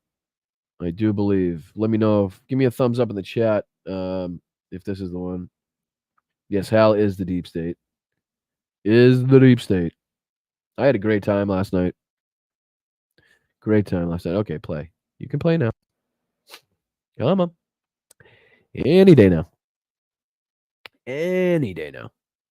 To the point we just made, we have new video, and it's from a BBC interview with a man who claimed to be an eyewitness, who was also outside the perimeter of this. We cannot independently verify his account, but we think it's important you see. Take a look. We noticed a guy crawling, bear crawling up the roof of the building beside us, 50 feet away from us. So we're standing there, we're pointing at the guy crawling up the roof. And he had a gun, right? He had a rifle. We could clearly see him with a rifle. This is just fucking fascinating. This is just unbelievable to me. They're literally watching the rally as 50 feet behind them, some guy's crawling on a roof with a fucking long rifle and nothing happens. How is that even remotely possible? Especially if it was seen before the act even occurred. Absolutely. We're pointing at him. The police are down there running around on the ground. We're like, hey, man, there's a guy on the roof with a rifle. And the police are like, huh, what? Like they didn't know what was going on. Again, what did I say? Dereliction of duty. That is just a total fucking... I mean, they should be fired from their jobs. If you're a police officer detailed to protect this event, and you have a bunch of people, I'm sure he wasn't the only one, saying, hey, there's a guy on the roof over there crawling with a rifle, and the cops are like, okay. I mean, that's just a huge dereliction of duty. That's ridiculous. And, we're like, hey, right here on the roof, we can see him from right here. We see him. He's crawling. And next thing you know, I'm thinking to myself, why is Trump still speaking? Why have they not pulled him off the stage? I'm standing there pointing at him for, 2 or 3 minutes. 2 or 3 minutes. And again, might not sound like a long time, but that is a huge amount of time for somebody to be sitting there with a long rifle, taking aim at the former president of the United States from a rooftop 50 feet outside of the fucking event. Secret Service is looking at us from the top of the barn. I'm pointing at that roof, just standing there like this. And next thing you know, 5 shots ring out. I want to bring in our John Miller as well. John, I'm sure you've seen that interview. What do you make of it? Clearly, it raises certainly a lot of questions. That's the fucking understatement of the year. It raises a lot of questions. I mean, this is just on all levels a total fucking failure of security. Just a total lapse of security. Just literally almost almost fashioned in fucking after the way that Donald Trump ran his White House. It seems like his somehow his Secret Service detail has been around Donald Trump so long that they're fucking, they're lackadaisical, obviously not on the ball, don't have their shit together. I mean, I don't know what else to say there. Combine that with the failure of the local police to not take the threat seriously, to not take what the rally goers were saying seriously, or act upon that as fast as possible. I mean, you heard him there. The guy had enough time to not only be pointing at the guy, but to contact the police that was standing in front of him walking around. Not only that, but he then had time to repoint at the guy and then contemplate to himself why Donald Trump is still on the stage. After all that was done, then the shots ring out. Just so many different ways that this could have been avoided. So many different ways that this could have been, squashed before it even fucking took place. Serious questions, and it's consistent with what police have been getting in their interviews with people who saw this guy cross the field and climb this roof. But the question it raises is, he's saying they're pointing him out to the police, and the police are, I guess he's not clear about how they're reacting, but he said they're running around. Are they communicating with others to say, who is that on the roof? He says they're pointing to the Secret Service guys. We'll go back to listen to what this guy's saying, but just to address that comment, they were on stage quick. That's the response of them after the shot. They were obviously accessible. I mean, they were on stage pretty fucking quick after it happened. I'll give them that. I'm not saying they weren't, in the position to hop on the stage quickly and surround him, because they were. But after that is where it gets all fucked up. The communication breakdown, the disillusion of their fucking plan that they probably had pre-coordinated to make sure, that they have, you have a routine basically to get down of the same thing every time. Obviously, you're not going to be in the same place, but you take basically the similar steps no matter where you are. Protect him. Make sure he's okay. Are you able to walk, talk, speak, all that type of shit? Can we move? Okay, let's move. You know what I mean? That's you basically just repeat that process, and you try to figure out how you can get that process done using whatever location that you're at, using whatever exits that you're at, wherever, whatever the car may be. Obviously, you adjust your plan to that, but it's basically the same plan no matter what. So yeah, obviously, I don't know if it has to do with radios, because at that moment, Stacey, they're all together on stage, right? You can hear them. They do get noticed over the radio that a shooter is down. Again, not knowing if it was the only one, if there's more. And again, the communication between them took place on stage. You can hear them. What are we doing? What are we doing? Where are we going? Where are we going? That's them communicating with each other on stage. So I don't really know if it took the radios as, to I don't know if they needed the radio to get done what they should have gotten done. That's all. But let's see what this guy has to say. I'm not sure what he's getting at here. Let's see. Reacting, but he said they're running around. Are they communicating with others to say, who is that on the roof? He says they're pointing to the Secret Service guys on the next roof and pointing to this roof and saying, do you see this guy? And that's going to be all that communication about who is this individual? Is it law enforcement or is it someone else? If it's law enforcement, they should already know that, which has got to be exactly correct. There should be no confusion on who it is, because you know exactly where your man is stationed, right? You should know that building already. Okay, nope, that's we have squad 6 over there at that building. You should be able to write on the radio. Okay, who's on building, and they already have a name or a number or something to identify that building that he's on, and say, okay, do we have somebody on building C?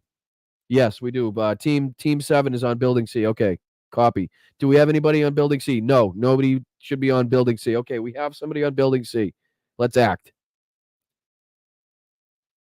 You know what I mean? That should be how the situation goes. They should know exactly where their men are stationed and who is who, where is where. That's just James knows where everybody is. See? As long as James knows where everybody is, we're all fucking set. If he can do it, why can't the fucking Secret Service? All right, let's continue with what this guy has to say. Setting off alarms. And in a very short time between him being spotted up there on the roof with the rifle and the incident. I have not heard, I did hear this last night. I have not heard any more on that.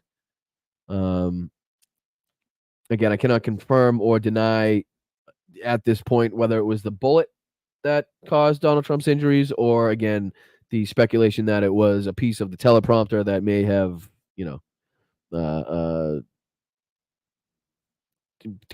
been hit and taken off and hit him in the air. I don't know. So I'll tell you what I do know, and I'll like I said, I'll admit to what I don't know, and I do not know that one.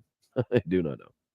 There's going to be an extraordinarily, excruciatingly detailed examination about who knew what, how was this communicated, and who determined to take what action or not take what action as they sorted out who this person was before he opened fire, at which point they took immediate action. But this is going to be deeply examined for a long time. I mean, I seem to be old, that chart. That chart's a couple of months old, and if you want to really see something that said, take a look at what happened. There we go. Yeah, I mean, am I way off base here? Because I haven't seen. I don't know. I guess everybody has questions about almost every part of this, really, which is the scary part. I mean, not only are there going to have to be investigations done internally with the Secret Service to figure out what the fuck went wrong, but I'm sure Congress, I'm sure the House Republicans are going to have something fucking to say about this. I'm sure they're going to want to be taking people to task, asking them and honestly, in this situation, I'm excited, not excited, but I want to know the answers. I want to know what the fuck happened, what went wrong, why, how did that guy possibly get into that position? Why did it take so long to get Donald Trump off stage? Why did they allow him to expose himself to gunfire and to danger several times? Many questions, many fucking questions, many questions. Let's just see if there are any more. What's crazy is I can't. The whole point of today was to show the Trump rally. I can't even do that. It only lasted 12 minutes. 12 fucking minutes.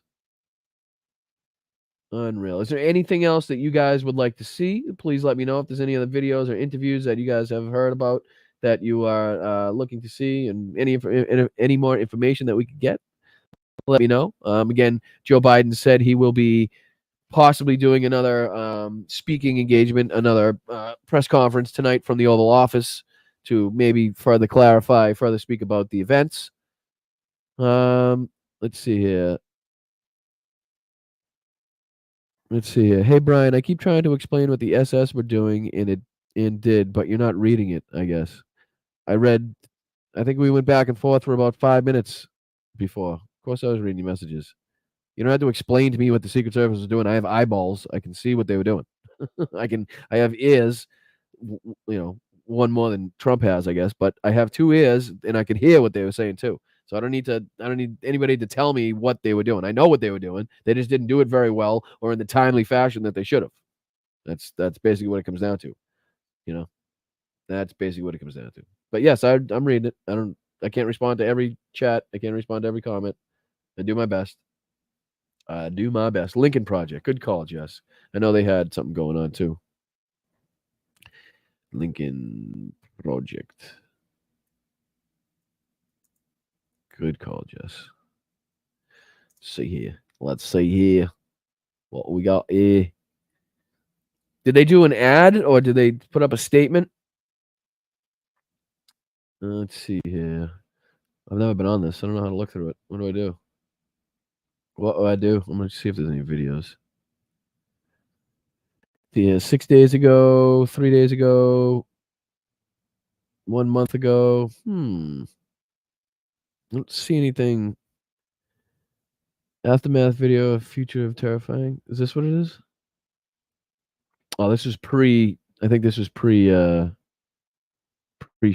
We'll take a look at it, though. No, I don't want to buy that. November 5th, 2024. Donald Trump defeats a divided and dispirited Democratic campaign. On January 20th, 2025, Donald Trump is sworn in as the 47th President of the United States. Unfortunately, he keeps his promises. Trump seizes control of a divided government, signing hundreds of executive orders implementing Project 2025. Trump replaces over 50,000 civil servants with hardline MAGA loyalists. The federal oath of office now requires declaring loyalty to the president, not the Constitution. Protected by the Supreme Court's grant of total immunity for official acts, Donald Trump orders the Department of Justice to arrest members of the January 6th Commission, current and former DOJ employees, and political opponents for treason, election interference, and conspiracy. He declares it to be an official act. Trump ends birthright citizenship by executive order and turns millions of American-born citizens into illegal aliens overnight. Mass deportations begin. Hundreds of thousands, including legal U.S. residents and American citizens, are imprisoned in newly built camps. They weren't on the ground. They were on an elevated platform, exposed. An exposed elevated platform. They're not on the ground. The safest place, you're right, would be to get them on the ground, which is off the elevated platform that they're currently on. Off the stage. Off the stage. Get them off the fucking stage. Quick. Quick. You okay to go? Let's go. You okay to go? Let's go. It doesn't take much. It doesn't take much. It really doesn't. I don't know what the issue is here. I mean, you don't assess the situation from the danger zone. You get out of the danger zone and then assess the situation. Protests erupt. Trump addresses the nation from the Oval Office, invoking the Insurrection Act and declaring the protesters a danger to American sovereignty. He orders the National Guard to use deadly force to suppress the protests. In the wake of the bloody violence, Trump declares nationwide martial law, awarding himself new powers under the freshly signed American Sovereignty Protection Order, which defines protest of immigration policies as non-protected speech and a threat to national security. Governors in New York, California, Illinois, and elsewhere declare their opposition, promising to refuse compliance in their states. Trump orders their arrests. Trump pardons every January 6th attacker, including those who assaulted the police, and in a White House ceremony issues a new presidential medal honoring them. Many are given jobs in his administration. The Department of Education is renamed the Department of American Values and mandates a nationwide Christian nationalist curriculum. The Department of American Values. What the fuck kind of Nazi bullshit is that? For all schools receiving federal aid. Trump, joined by Speaker Mike Johnson and evangelical leaders, announces that the Department of Health and Human Services has reclassified mifepristone, making it illegal to distribute or prescribe, as well as new HHS regulations. Foggy, what's going on, brother? All right, hold on. Who's hating on Foggy? I won't have it. I won't have it. I won't have it. You don't have to make it so obvious your hate for me. I hope nobody hates you, Foggy. I don't hate you. I very much appreciate you. Thank you for being here. I enjoy your chats and your conversation, your kind words and your appreciation. So I hope that's not directed at anybody in here, because I don't think anybody hates you. Well, that's not the one I want to play, shit. That make IVF treatments impossible to legally administer. Trump reverses one campaign promise by declaring a national abortion ban by executive order. Challenges to his authority are rejected by the Supreme Court, which has seen new appointments from Trump after it was expanded to 12 justices. He signs an executive order removing abortion records from HIPAA privacy regulations and announces a new federal data sharing program so states can monitor women's periods. Thousands are detained while crossing state lines under suspicion of seeking an abortion. Trump's acting Secretary of Defense, a disgraced ex-general, fires over 400 generals and admirals, leaving the military leaderless. Other Trump appointees purge the ranks of the CIA, FBI. Yeah, I think good call, Terp. Good call, Terp. I think that's a good point to bring up to people. Please know that YouTube is doing some behind-the-scenes censorship in the wake of this current situation. It's not mod censoring you. We'll engage with you first. So just be aware that I know I've actually seen a few people. Thank you, Turpy, for even bringing this up. I appreciate you, brother. YouTube is now trying some AI shit to, I don't know what you want to say, clean up chats or, take away comments that are violent or anything like that. So again, if people in this, if our mods have a problem with you, they will engage you first. They will let you know what's going on. They will probably ask you to, change your language or your behavior, and then we'll carry on carry on the situation. But if you're seeing your shit just immediately taken away, 99% of the time, probably 100% of the time, it's going to be YouTube doing it. So just, so try not to get too pissed off at the mods. They're doing the best they can. I think they do a fucking fantastic job. I thank every single one of them. And we can only control what we can control. We can't control YouTube and what they do. So, thank you, Foggy, for bringing that. Turby, for bringing that up. I appreciate it. And Department of Justice.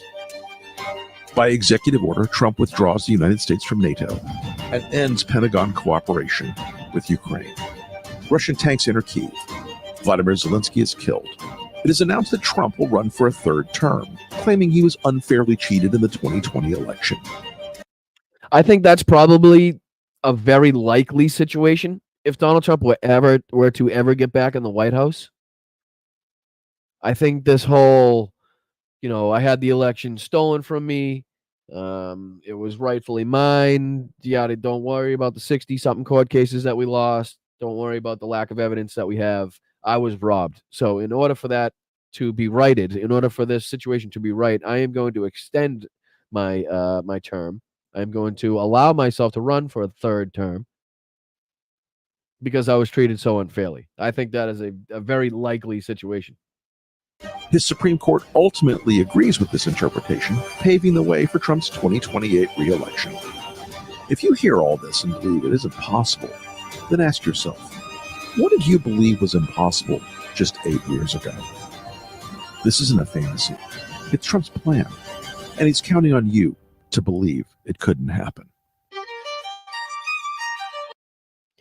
That is the Lincoln Project video, basically putting in some pretty clear detail what you can expect, what you'll be looking at if Donald Trump ever gets back in the White House. So I know Midas Touch actually had a good one recently. Let's check that one out. Let's check that one out. How do I let's see here? Let's see here. Midas Touch Trump video, I guess. 2 weeks ago, presidential debate. It's not going to crash. 3 weeks ago, 2 weeks ago. Midas Touch ad, maybe. Am I doing it wrong? What am I doing wrong? September 10th, November 12th. Come on. What the fuck is going on? What the fuck is going on? Maybe I just go to MidasTouch.com. Bear with me, folks. Bear with me. I shall be right with you in just a moment. Talk to yourselves, please. Talk amongst yourself. No, not Khan. That's Donald Trump. Okay, we'll go to this one. No, that's... Oh, my goodness gracious. Can I find it? What's going on right now? I feel like I'm broken. Am I broken? I think I broke myself. March 24th. No, that's not it. I just want to go to the fucking website. Here we go. Here we go. Let's see here. Exclusively what I saw. Let's see what this kid has to say. I'm going to share this tab instead. Can you see it? Make sure you can see it. Yes, you can.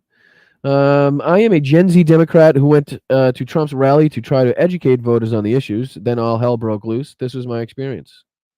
My weekend started off just like any other, brushing my teeth, ironing clothes. But this time it included a 5-hour journey to Butler County, Pennsylvania. My destination was former President Donald Trump's campaign rally, marking his first public appearance in over 10 days. I didn't go to the rally out of personal desire. My mission was to educate voters about the dangers of Project 2025.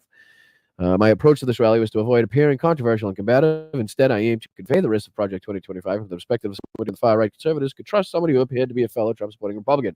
I believe that if I blended into the crowd and they thought I was one of them, they'd be more open to hearing my message. whether it's a blessing or a curse, people often assume I'm a Republican anyway, despite a proud and staunch Democrat. So I donned my best and only camouflage hat and black shirt with freedom emblazoned on the front, ready to engage and educate. My initial instinct to dress as a conservative to appear more approachable paid off. I had a handful of meaningful conversations interspersed with exchanges with some rather peculiar characters who left me questioning their sanity. One person suggested that former First Lady Michelle Obama wasn't running for president because they have dirt on her, leaving me puzzled about who they are and if they could provide this individual with the sincere and much-needed therapy they clearly require. Upon entering Donald Trump's rally, several things immediately caught my attention. First, the scent. The air was thick with a rancid smell of body odor and marijuana. A humorous irony given the Republican Party's staunch opposition to legalizing marijuana, despite the overwhelming majority of voters supporting it. The second thing that stood out was the overall atmosphere. The location felt like an outdoor shopping mall, with booths lining the streets and every single person trying to make a quick buck off the other. Whatever you wanted, hats, food, signs, and even bedazzled teddy bears, everything was for sale, and everything was emblazoned with Trump logo. For me, I wanted none of it. The last thing I noticed was the crowd. President Biden is known for his intimate gatherings at rallies, preferring smaller, more personal settings over massive stadiums. In fact, it was easier for me to secure a ticket to former President Trump's rally than to get one to President Biden's, despite, again, being a staunch and proud Democrat. That's because Donald Trump is known for drawing outrageous crowds to his rallies. What? That's because Trump is known for drawing outrageous crowds to his rallies. Outrageous crowds. Does that mean, is he trying to say a lot or just crazy people at the rallies? Let's see here. While his history is known to show us large rallies don't translate to winning an election, it's easy to see why the sight of so many people in one place can energize and excite voters, whether I agree with them politically or not. After meeting with them, some of the voters, I decided to cool off in my car. It was a little over 90 degrees, and I couldn't handle the heat for much longer. It had been a long day. I decided to call my mom. She wanted to see the rally. The only rallies we've attended together had been for Democrats, but she must have sensed that I needed her at the moment because she stayed on the phone with me for quite some time. We waited for the rally to begin. I contemplated leaving again and again, but something propelled me to enter the rally.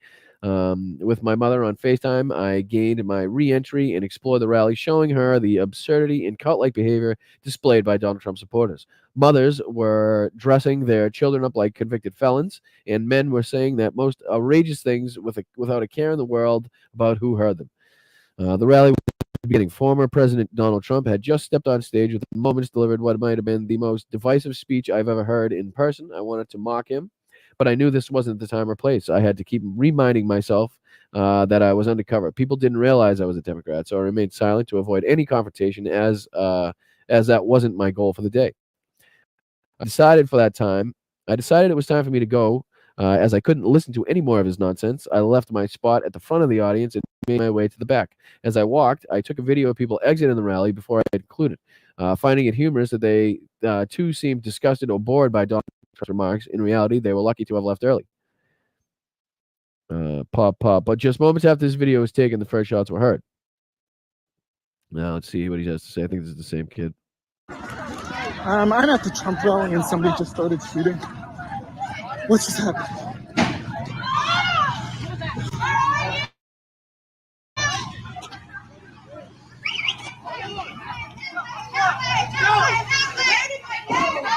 Oh my God.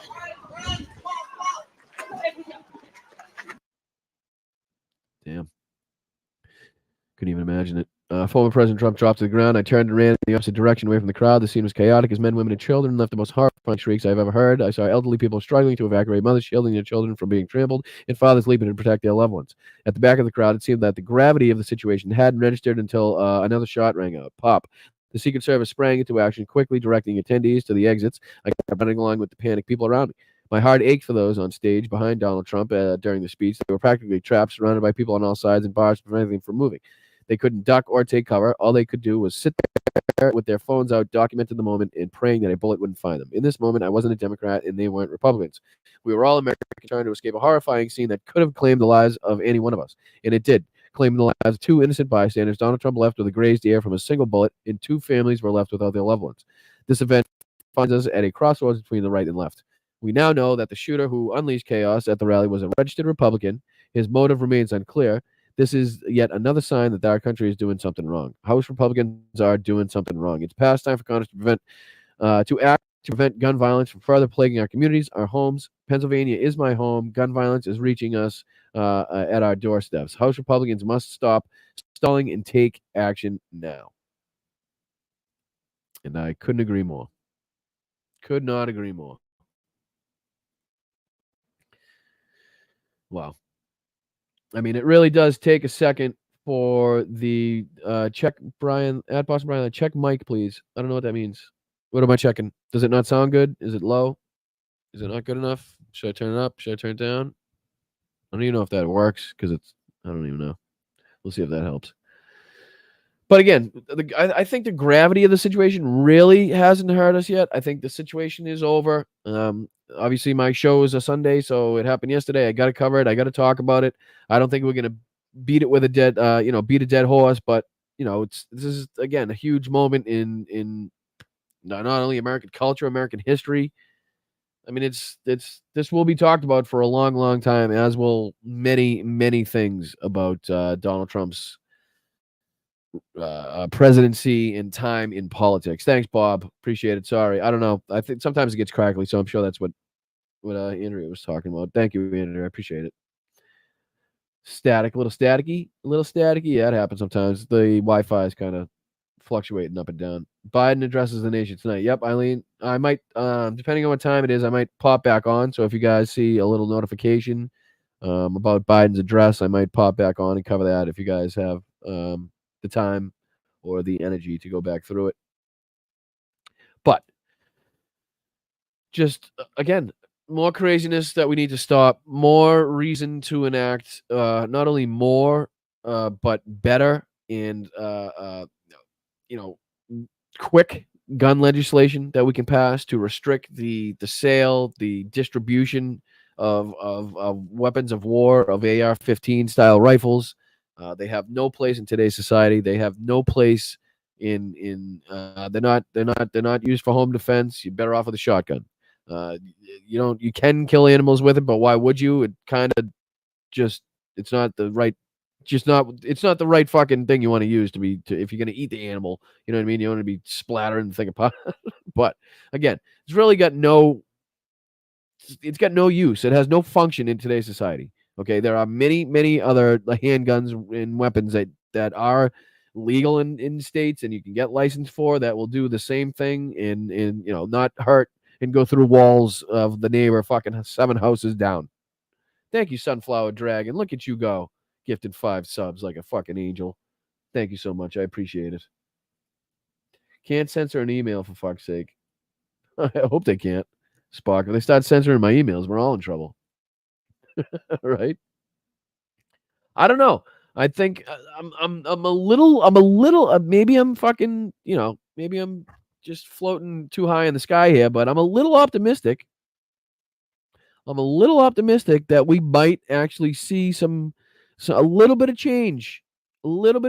Maybe not, maybe not fucking everybody's going to flip the script and all of a sudden turn on, enacting gun legislation. But I think a few people might have their opinions and thoughts changed about this and how we should be handling guns. Because if a 20-year-old can not only get a gun, but a 20-year-old can, yes, Kelly, gun control, gun legislation, correct, exactly. I don't know why that required 17 fucking question marks, but yeah.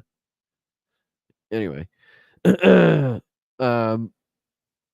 but that's what I think. I'm more optimistic. I don't know. I think it might change some minds in these people. And like, how can a 20-year-old not only get a rifle there, but how does he get it within proximity of the event? You know what I mean? And just look how easy it is. If somebody like that can do it, don't you think we should make it a little more difficult for people to get their hands on these weapons? Don't you think we should have proper background checks and maybe psych evaluations to make sure that somebody's fit to have a firearm in their home? You know what I mean? Yeah, you guys are right. You're absolutely right. If the school shootings didn't do it, what will? You're 100% right. So I'm going to bring myself down back from Cloud 9. Thank you, chat. I was up there for about fucking 6 seconds. It felt good. For about, I don't know, fucking 3.5 fucking seconds. It felt good. But thank you for bringing me back down to reality, because if it didn't happen in Uvalde, if fucking, what's his name? Alex Jones talking about the, Christ, I can't even, what was the name of the other school shooting there? Sandy Hook, I mean, there's a bunch of them, and I'm sorry that I'm blanking on the names, but it's not something that I try to remember the names of school shootings. But you're right. You're absolutely right. You're 100% right. If that didn't do it, I don't know what will. But again, if you look at it in through the eyes of, say, MAGA Republicans, right? This is their dear leader. This is the man that they look up to. Thank you, Shay. Appreciate it. Thank you. Everybody's shitting on me today. Oh, Brian Dale, this ain't gonna change shit.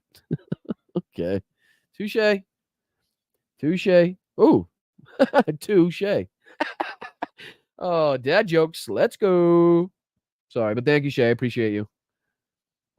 Thanks for today. Love your show. Look forward to more content. Oh, Tiff, thank you so much. Where'd you go? There you are. There you are.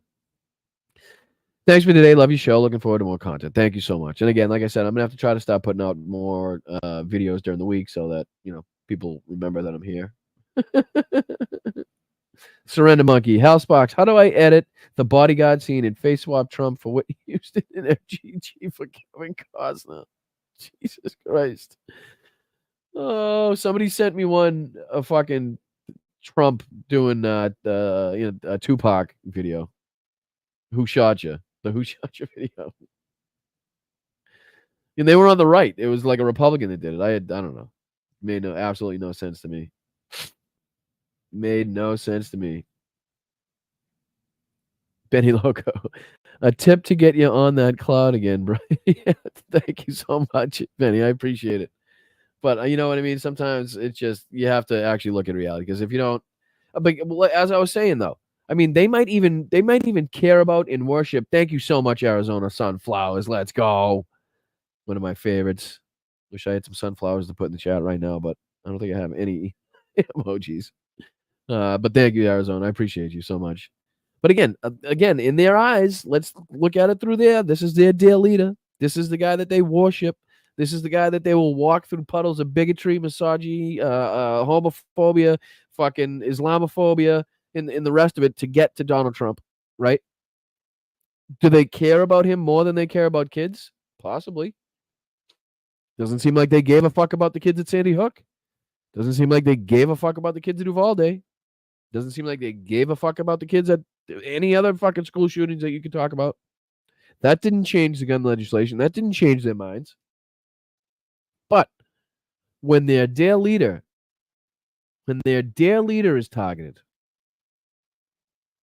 their cult leader, their messiah, their jefe, when he is targeted, when he is struck,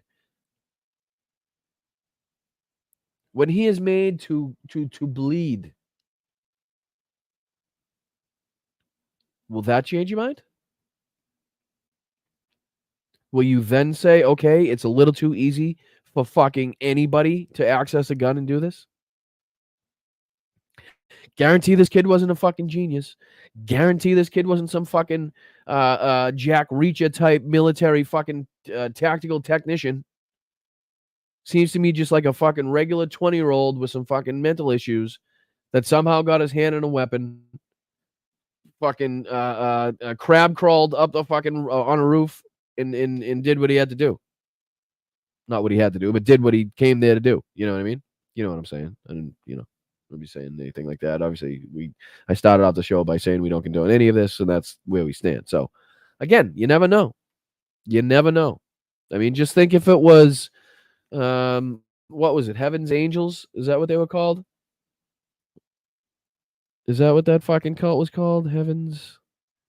What were they called? Something like that, right?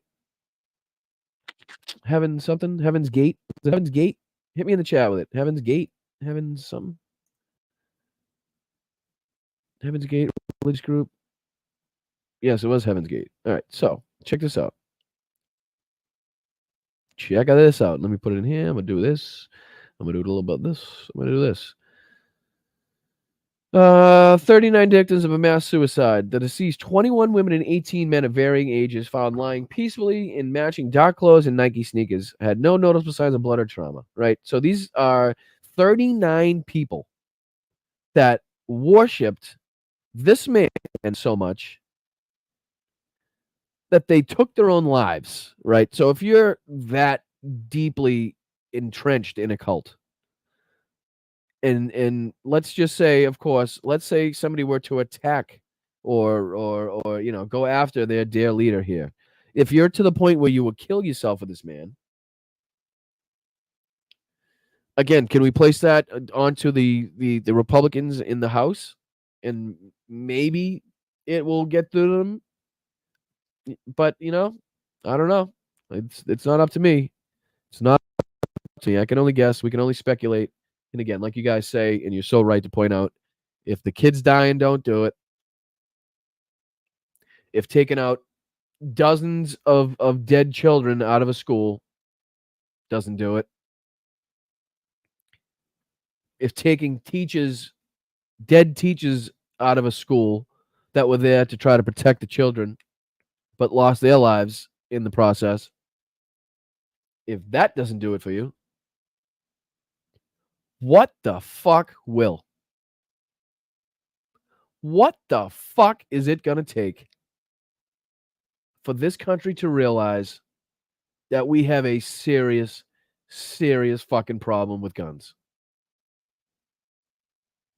And I'm not saying you shouldn't be able to own a gun, but the types of guns that are floating around this fucking country have no place in today's society. They have no place on the streets of the United States of America. You can defend yourself. You have all the right in the world to defend yourself. You have all the right in the world to go through the proper processes to be licensed to own a firearm, whether it be concealed or not concealed. What you don't have the right to do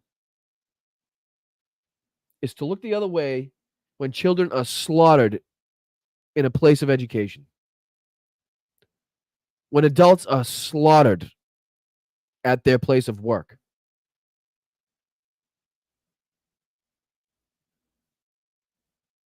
What is it going to take in this country? Who has to die? How many people have to die? How many parents have to lose their children? How many videos do we have to see of how easy it actually is, if you fucking really wanted to do what this fucking asshole did? To do what Thomas Matthew Crooks, 20 years old, of fucking Bethel Park, Pennsylvania, did. What's it going to take? Did that look difficult to you? Did the videos that we saw, did it look like it was difficult to do what he did? Probably took him about fucking 5 minutes. The guy saw him the whole time. Didn't take him very long. Crawled up on the roof, set up, shot. I don't know. What's it going to take? You guys tell me. Because I know I'm sick of seeing this shit happen. I'm sick of fucking distractions like this taking place because of some fucking nut job that somehow got his hands on a weapon he should have never fucking been allowed to have. Combine that with the security failure. Combine that with the lack of setting a perimeter. And this is what you have. But if dead babies, if dead school children, dozens of dead school children, doesn't strike a chord in your fucking heartless soul, I don't know what the fuck was gonna. Because things need to change. This shit cannot continue. It cannot fucking continue. And again, to close out, political violence is something that should be condemned by every single fucking person on every side of the aisle, regardless of political affiliation. It's going to be so much more fulfilling, so much more fucking gratifying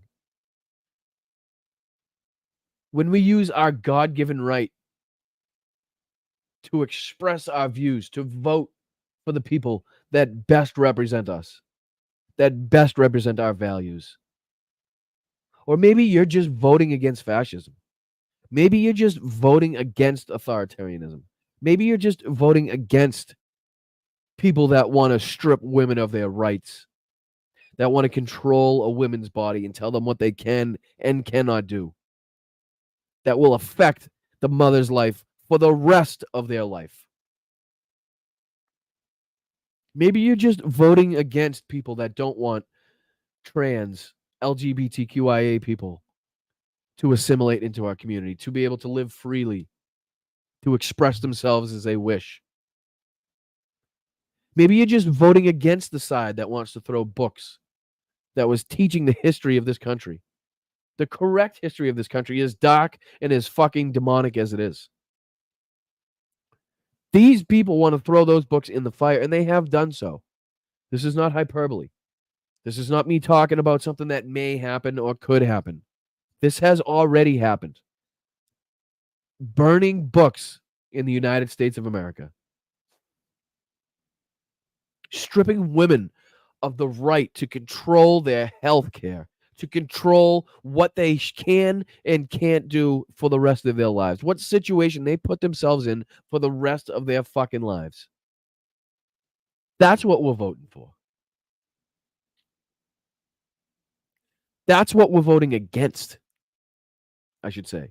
And that's why we are voting. That's why I'm here. That's why you guys are in the chat.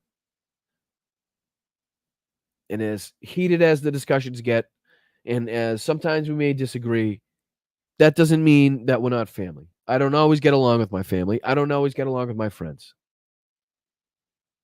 But that does not mean that we're not on the same team. That does not mean that we don't want the same goal in the end.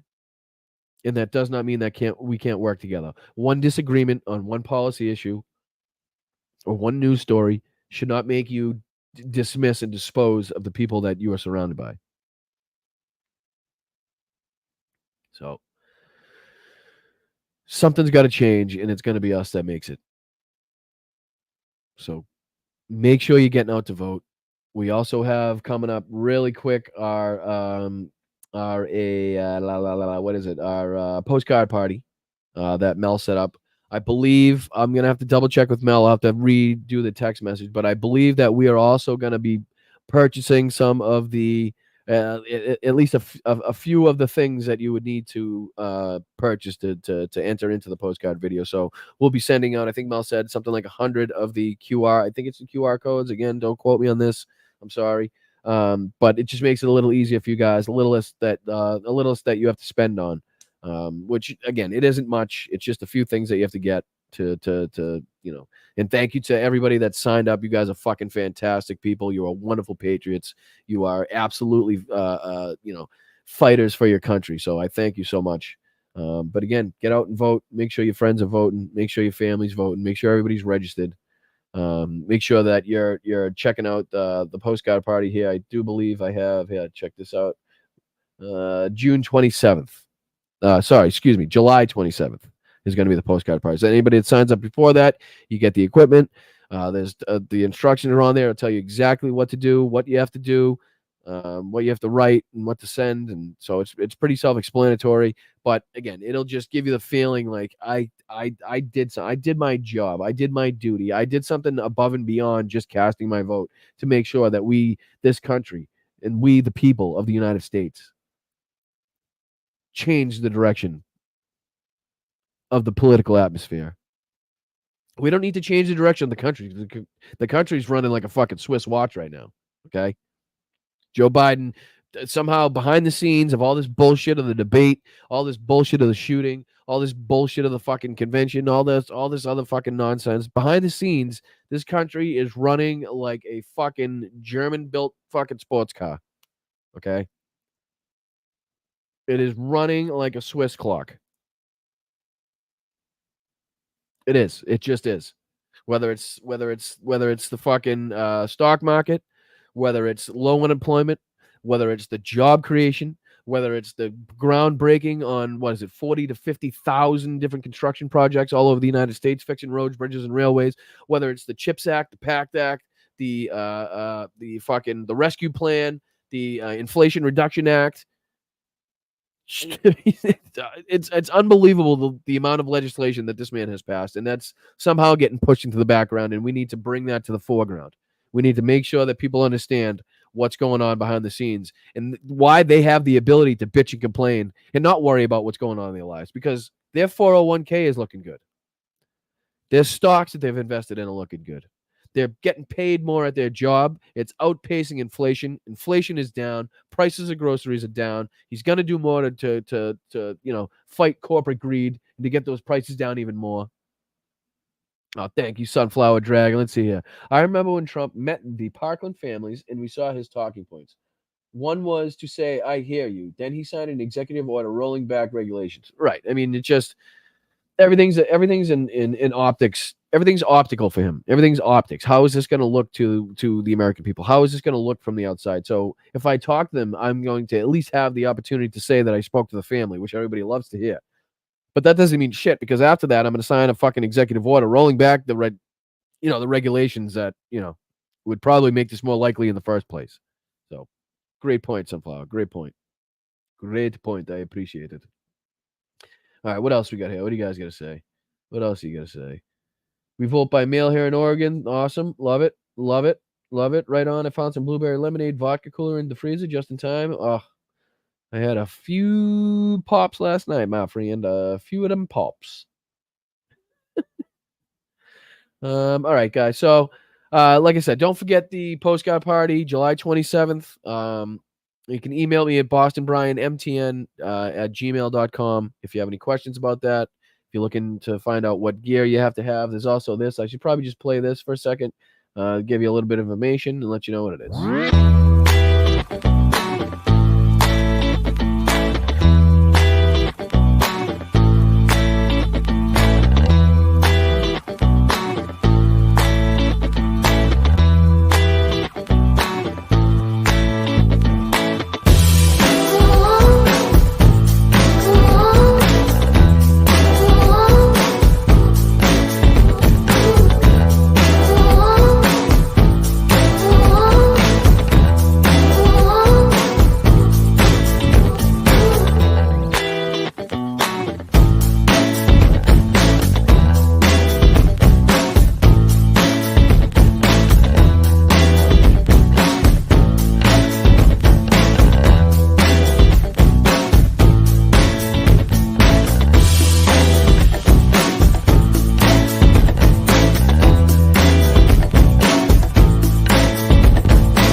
Thank you, Mel, so much for putting that together. Again, pretty self-explanatory. Again, we're doing raffles too, so anybody that enters has a chance to win some of the shirts and prizes that we had there for you guys. So anybody that enters, you're automatically, I believe, entered into that raffle. And again, if you have any questions, feel free to email me at bostonbrianmtn@gmail.com. bostonbrianmtn@gmail.com. And again, Mel behind the scenes is doing a fucking fantastic job setting up a website that you guys can go to, and basically it's a one-stop shop where you guys can get all the links to my YouTube, my TikToks, all the videos that I do, any videos that I put out, Patreon, that whole thing. So as soon as that's ready to go, I will let you guys know. And I just want to thank Mel for working so hard on this shit. I very much appreciate it. I'm sure the chat appreciates it as well. And now it is time to say thank you to everybody that donated, to everybody that contributed, to anybody that donated memberships and has been a member for a certain amount of time. At the end of the show, I like to thank everybody. I think, being recognized for your contributions is a huge part of YouTube. I think it's a huge part of being in the chat, having the guy recognize whoever's speaking, having them recognize what you're saying, having them recognize your contributions to this channel. So that's what I like to do at the end of the show. Just show a little love and appreciation back to you guys, to everybody who's contributed. So Mark, thank you so much for the $10 super chat. You are fucking incredible. SS response was mind-boggling. No sense of urgency. Donnie's head was exposed. They took way too long to get him off the stage. They let him pose for a photo op. Couldn't agree more, Mark. I really couldn't agree more, Mark. I think that's spot on from what I saw.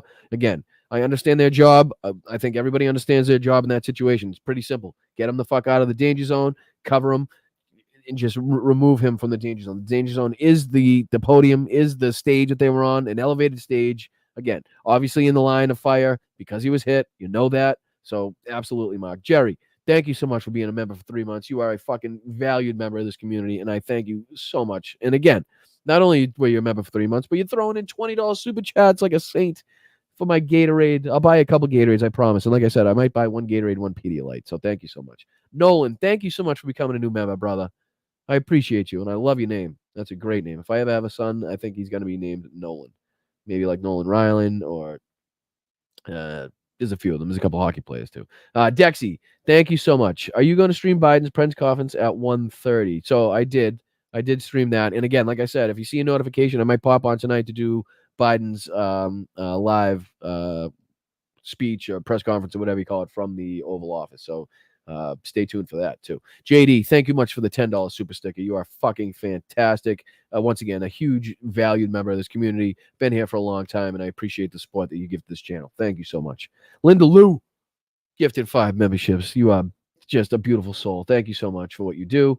DK, let's go. Don't blame Biden for Trump being irresponsible with his verbal toxicity. And the guy that shit was a Republican, so you can't blame the Dems. Good to see you, Brian. Let's fucking go. Thank you, DK. And again, when you get your shit, your shirt and the stickers and stuff, make sure you send me a picture so I can let everybody know how unbelievably gorgeous you look in your attire. That's what I want to do. That's what I'm going to do. Jen, thank you so much. As always, Pennsylvania is so pro-gun, it's ridiculous. Well, again, I think they just got a little taste of their own medicine, and maybe the medicine will somehow lead to a cure of the problem, let's say. But fingers crossed, we can only hope. Jess, one of the OGs of this channel, one of the most loving and caring human beings, telling us about the Lincoln Project video, which we played, which was fantastic. Again, there's a Midas Touch video floating around that they just made. It's fucking fantastic too. I don't know how I couldn't find it, but we will. Jess, thank you so much. Tell Danny I said hello. Tell the cats and the little ones I also said hello, please, and thank you. Diana Turner, thank you so much for becoming a member for 3 months. The right is taking the low road as they usually do. Colleen, as always, can't comment because there's nothing nice to say. Take it easy, Colleen. Take it easy. Tobias, thank you so much. Happy anniversary. 4 months. Thank you so much for being a valued member of this community, for sticking around for so long, for always being here and contributing to the channel. You are fucking fantastic. And not only have you been a member for months, but you're also making other members, community members too. So thank you so much for your gifted 20 memberships to this community. Fucking huge. You guys are just unbelievable. We're on our way to 6,000. We're gonna get there very soon, and when we do, we'll celebrate together, and then we'll hit our next milestone. Because that's what we do. Linda, thank you so much for your $2 super chat. It is very, very, very much appreciated. Thank you so much for being here. I hope you have a wonderful weekend. Enjoy the Sunday afternoon. I must have slept wrong too, because I feel like I'm 900 years old. I can't even turn my neck. Wes with the 777. I like it. Sincere and intelligence with a lack of sensationalism are your strong suits. Don't change. Wes, as always, I find you just a wonderful human being, to tell you the truth. I think we would absolutely get along with a beer together. And I appreciate you being here every weekend. I appreciate you being in all the chats too, not just the people that are in this chat. I appreciate all you guys being all over YouTube for helping progressive channels, independent channels. So it's not just this channel that I'm thanking you for. It's thank you for everything that you guys do. So thank you, Wes. I appreciate it. Linda, thank you so much for becoming a new member. You are the fucking best. I hope you find yourself, liking this community and engaging and staying for a long time. So thank you so much. DK again. Look at you coming in for another one. Coming in hot. Sheldon, thank you so much for the $10. I always look forward to your show. Keep up the great work, brother. I always look forward to having you guys here. I really do. You guys are the reason that I do this. Our interactions, our conversations, the insight that you guys give me. And like I'm saying, I don't teach. We all learn together. I'm here learning with you, talking to you, not down to you. You know what I mean? So thank you so much, Sheldon. Boston Brian Hal together on this hot ass Sunday for the win. Thank you so much, El Stinko. And again, Hal, shout out to you. I appreciate you, brother. Thank you so much for breakfast today. Thank you so much for letting me backstage and introducing me to the cast and letting me hang out after. It was really a cool thing to experience. So I appreciate that so much. Robin, thank you. Let's go. Kyle sent me a pic from the restaurant and people asked to see it. Can you show? How would I do that? Let's see here. Maybe I can show it on my phone. 1 second. 1 second. 1 second. I can do this and then this one, maybe. Can you see it? So you got obviously me taking the picture, Hal sneaking in the bottom. You got Glenn Kirshner up to my left, Lawrence O'Donnell, Stephanie Miller. I believe that guy's name is Ron, and then you got Team Frangela. Honestly, Frangela is one of the people I hung out with the most. She was a hot. They are a fucking riot. They are the best. They are a fucking riot. They had cosmopolitans that they were having that they let me indulge in. So yes, that was pretty cool. Kelly, thank you so much. Hasn't picked a VP yet, so we wouldn't find it. You would surprised if he hasn't chosen John Jr. I wouldn't be surprised anything the guy does. Kelly, thank you so much for the $20 super chat. Just huge. Just the contributions to this channel make my it makes my fucking soul feel warm. It really does that you guys are here. Race, thank you so much for becoming a new member. I hope you have a wonderful Sunday. I hope you enjoy your time here. Josh, thank you so much for the $5 super chat. Hey, Brian, I was wondering if he'll stop paying his bills now so we can have events inside. That's a great fucking thought. That's a great thought. Easier to control inside rallies. I can tell you that much. Easier to control. I don't think anybody's getting on the roof and taking a shot on an inside rally, but you got to pay your fucking bills, sir. All right, Colleen with the $50 fucking super chat. Let's go. Moving to a temporary home under a rock. Got to take a break. Keep fighting. I will, Colleen. You do the same as you always do. Jerry, Danny, thank you so much for your $5 super stickers, super chats. Sally, thank you so much for the 20. Yes, thank you so much for the information as well. Nancy Hayes, Biden is president for all Americans, including Trump. Perfectly said, Nancy. Perfectly said. And that's honestly how it should be. Absolutely. Danny again. Let's go. When the one agent stops to pick up Trump's hat, that's just fucking mind-boggling to me. That's just his shoes and his hat they're worried about. Get the fuck out of here. Did I correctly hear the donation was debunked? So, GJ, I think if you have any more information on that, you can tell me. I can't see the chat right now, but I think probably somebody has confirmed or denied that already. I just have not because I've been on here. Tony, thank you so much for the 99 cents for the super sticker. Let's go. TV. Appreciate you, my man. Julie, thank you so much for the 20. Danny, thank you so much for the 10. The Trump said I always want to play for him, but the morning one was definitely written by somebody else to put together. I think I would kind of go with that. I would think that he's probably not in the best shape to be doing it, so I'm sure somebody put something else out. Julie's dad here. How are you? Let's go. Tell Lara Colvin I said hello. Jerry, Berkeley, your mom the game. Thank you so much for the $5 super chats. DK again. Let's go. Biden the real man for calling Trump to check if he's okay. Perfectly said. Absolutely. I'm sure it took a lot too. Biden was kind of hoping for the answer machine to pick up on one ring. Like, don't pick up. Don't pick up. Don't pick up. Hey, Donnie. It's Joe. Just wanted to no, put the phone. No, sir, put the phone on your other ear. No, put it to your other ear. There you go. Now, can you hear me now?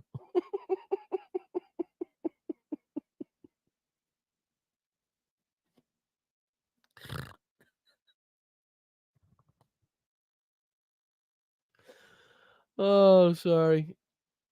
Yes, this is me, Joe, Don. Just calling to check to see if you're all right. It was a very eerie situation. Can you lend me your ear for a second so I can tell you how much I want to help you with security? We can air it all out. It'll be great. Is that fucking Ace Ventura? Lend me your ear. All right. No, but still, because I feel like we got the serious stuff out of the way, and we all know that we don't condone it. A little couple jokes here and there. He's all right. You know what I mean? Again, so let's not be too uptight. We can kind of have that's what I do. I don't know how else the fuck to be. All right, who did I leave off on? I think I left off on DK. Jessica, thank you so much for becoming a new member. We appreciate you very much. I hope you find some great conversation in the chat with some good friends. That would be great. Danny, thank you so much. Slacks as always. Jess as always. Slacks again as always. Robin. Fucking Tammy's in the house. Brian, do you remember when Republicans said in the GOP House caucus replace their American flag and pins with the you know what? Yes, the AR-15 symbols. They did. Correct. That is correct. Great fucking point, Tammy.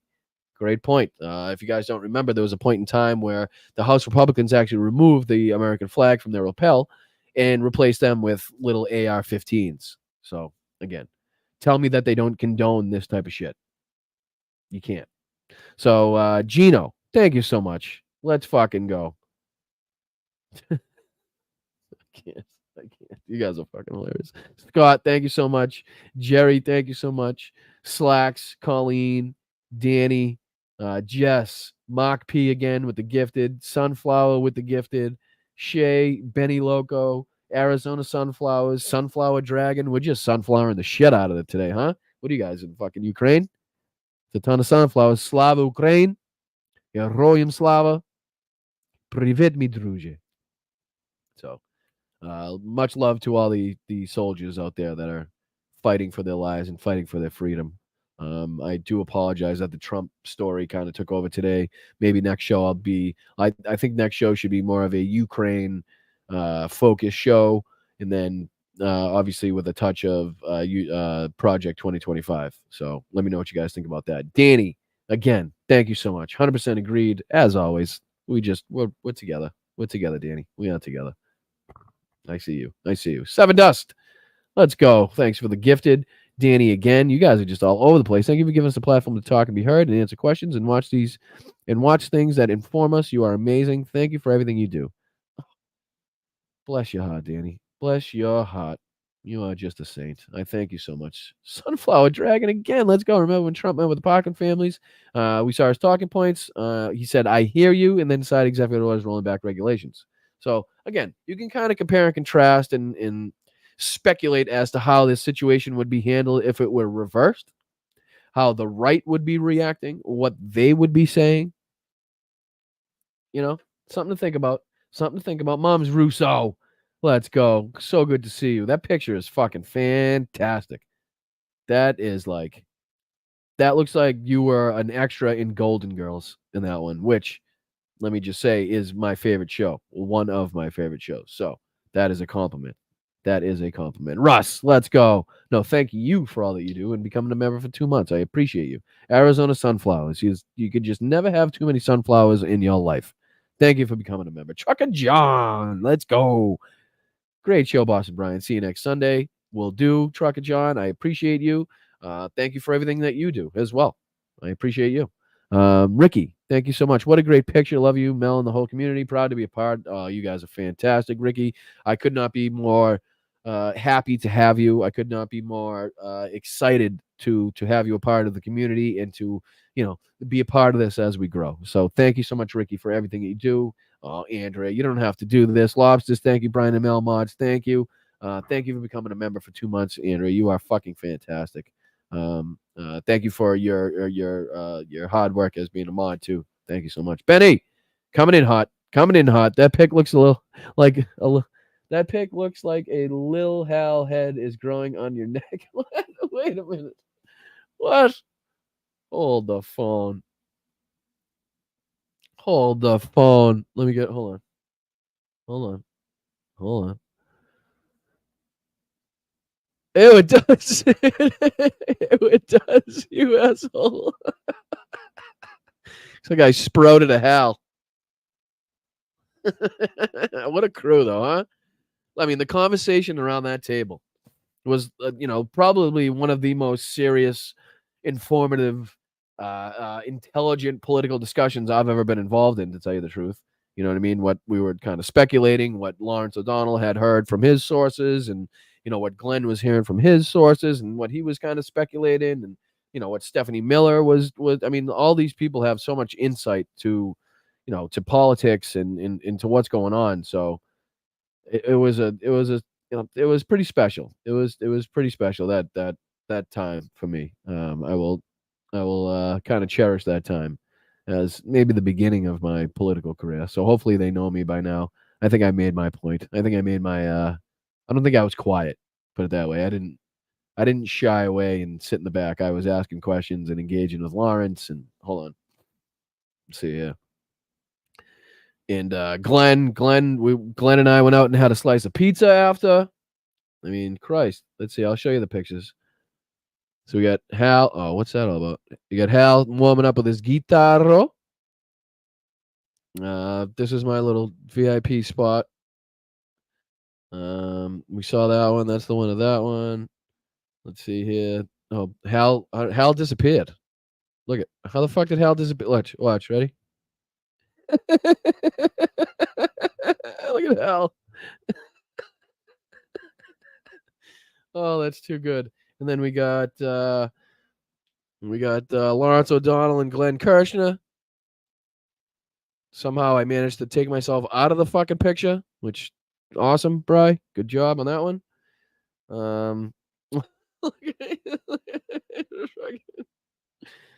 Let's see.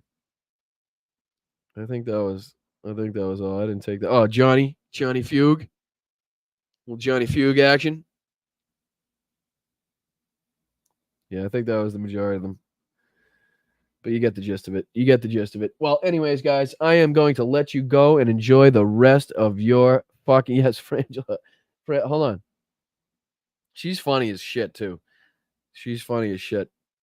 She's good time. She's a good time. Let's see here. There was a funny one. I don't know. She was making a funny face. It almost looked like she had... like she was throwing up. Look at how dumb we look. I think she was making me laugh with the face she was making. Yes, friends, dude, they're great. They are fucking funny. They are such good people. They were very welcoming. They were very warm. They were receptive. Again, nobody in that fucking crew knows who the fuck I am, besides Hal. You know what I mean? They don't know Boston fucking Brian. Who the fuck knows me? Anyway, but they were actually, I was engaged in the conversation and asking questions of what they thought. I think Steph got mad at me at one point because I don't know. She's so loud on stage and then she's so quiet off stage. I couldn't even hear her talking. But Steph, if you're watching, I apologize. I didn't mean to cut you off. But loud, Boston, drinking, Irish. You get it. You get the whole thing. But anyways, I'm gonna let you guys go. I love you. I appreciate you guys so much. Make sure you're voting. Make sure everybody's involved. Make sure people are registered. You know what I mean? I love you. Make sure you go out and enjoy the day. Make sure you doing something nice for people. As I always say at the end of the show, do one good deed, makes you feel good, makes the other person feel good. You're on your way. Doesn't take much. Just be good people. Again, don't go too crazy on the social medias. Don't get yourself in any trouble. Let's try to be, respectful at least of the office and the urgency of the situation and the severity of the situation and what we actually just went through. I think a lot of us kind of still need some time to process. Again, this is one of those where you win moments, so you don't automatically process it right away after it happens. So you might, the gravity of it might kind of hit you at some point. But until next time, and again, I might be on. I'm not sure what time he's thinking of doing it. Chances are he's going to set a time, and it's going to be a half hour after that. But if I find out what time Biden is going to be coming live, I'll set up a notification, and we'll cover that just so we can make sure that we're getting everything heard. And Biden's presidential words are getting out there. So thank you guys. Make sure you're hitting the like on the way out, subscribe, share it out to people so people can watch it afterwards. Hit the join button if you want to become a channel member for less than a Coke or a candy bar. Patreon.com/Boston Brian, and you can get great merch like this at getdemshirts.myshopify. Check that out. I appreciate it. Postcard party July 27th. And I'll see you guys later on tonight. I appreciate you guys. Thank you.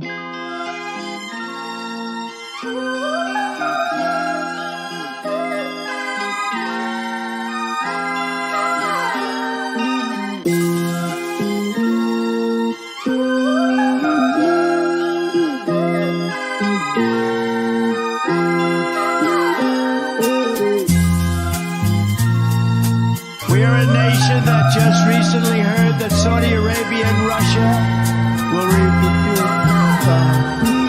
You know what uranium is, right? This thing called nuclear weapons and other things, like lots of things. Gettysburg, what an unbelievable battle that was. The Battle of Gettysburg, what an unbelievable. I mean, it was so much and so interesting. interesting and so vicious and horrible and so beautiful in so many different ways. It represented such a big portion of the success of this country. Gettysburg, wow. I go to Gettysburg. Never fight uphill, boys. Never fight up. Just this week it was reported that an illegal welcome to our country from the Congo. Shifting production to Thailand. It is a profound honor to be no words. I have the best words. I have the Venezuela. Did you just see Maduro? Venezuela. It's unbelievable. I know words. I have the best words. I have the, but there's no better word than stupid. Our army manned the air. It ran the ramparts. It took over the airports. It did everything it had to do.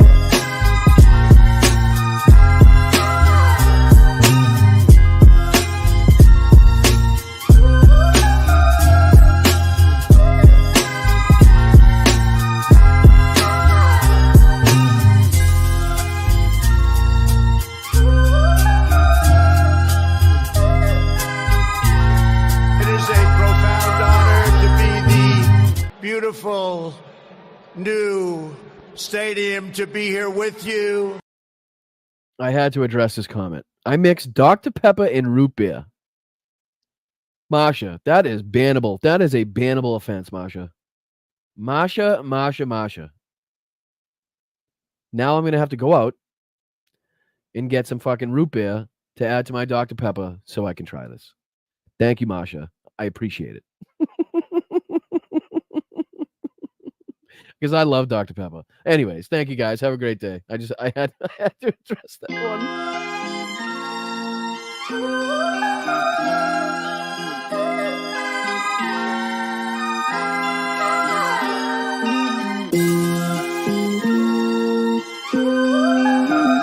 Stupid people. When I wanted to refute it, they said, sir, don't dignify it with a rebuttal. We are a nation that just recently heard that Saudi Arabia and Russia will repeat you. All we know about magnets is this. Give me a glass of water. Let me drop it on the magnets. That's the end of the magnets. You know what uranium is, right? This thing called nuclear weapons and other things. Like lots of things are done with uranium, including some bad things. Gettysburg, what an unbelievable battle that was. The Battle of Gettysburg, what an unbelievable, I mean, it was so much and so interesting and so vicious and horrible and so beautiful in so many different ways. It represented such a big portion of the success of this country. Gettysburg, wow. I go to Gettysburg, Pennsylvania to look and to watch.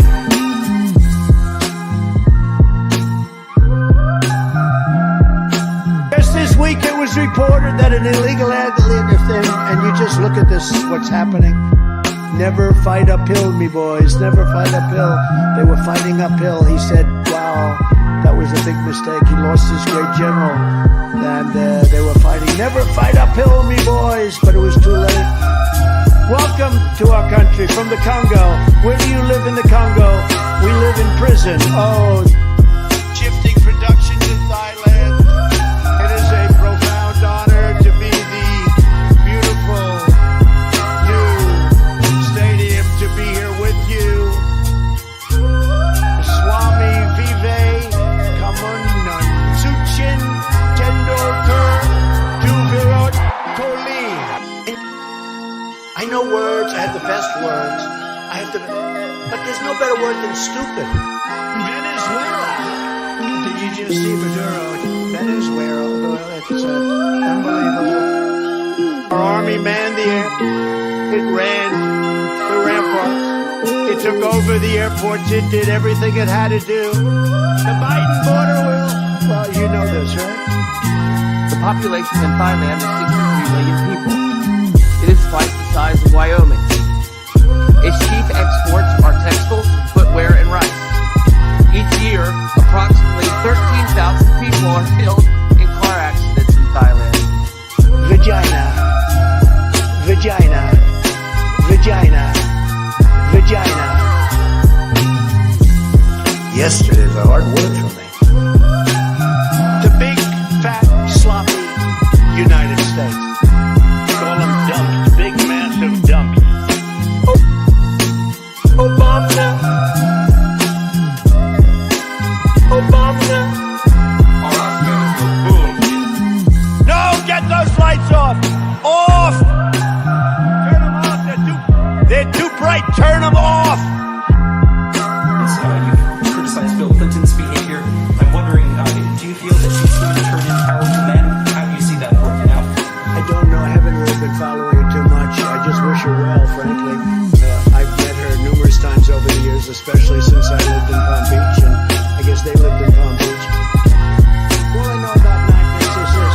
You know what uranium is, right?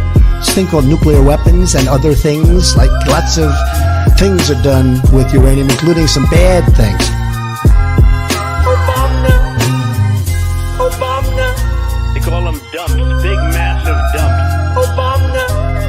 The big, fat, sloppy United States. They call them dumps, big massive dumps. The big, fat, sloppy United States. Obama. Yesterday is a hard word for me. Vagina. Vagina. The Biden border will. Venezuela. Did you just see Maduro? Venezuela. It is a profound honor to be the beautiful new stadium to be here with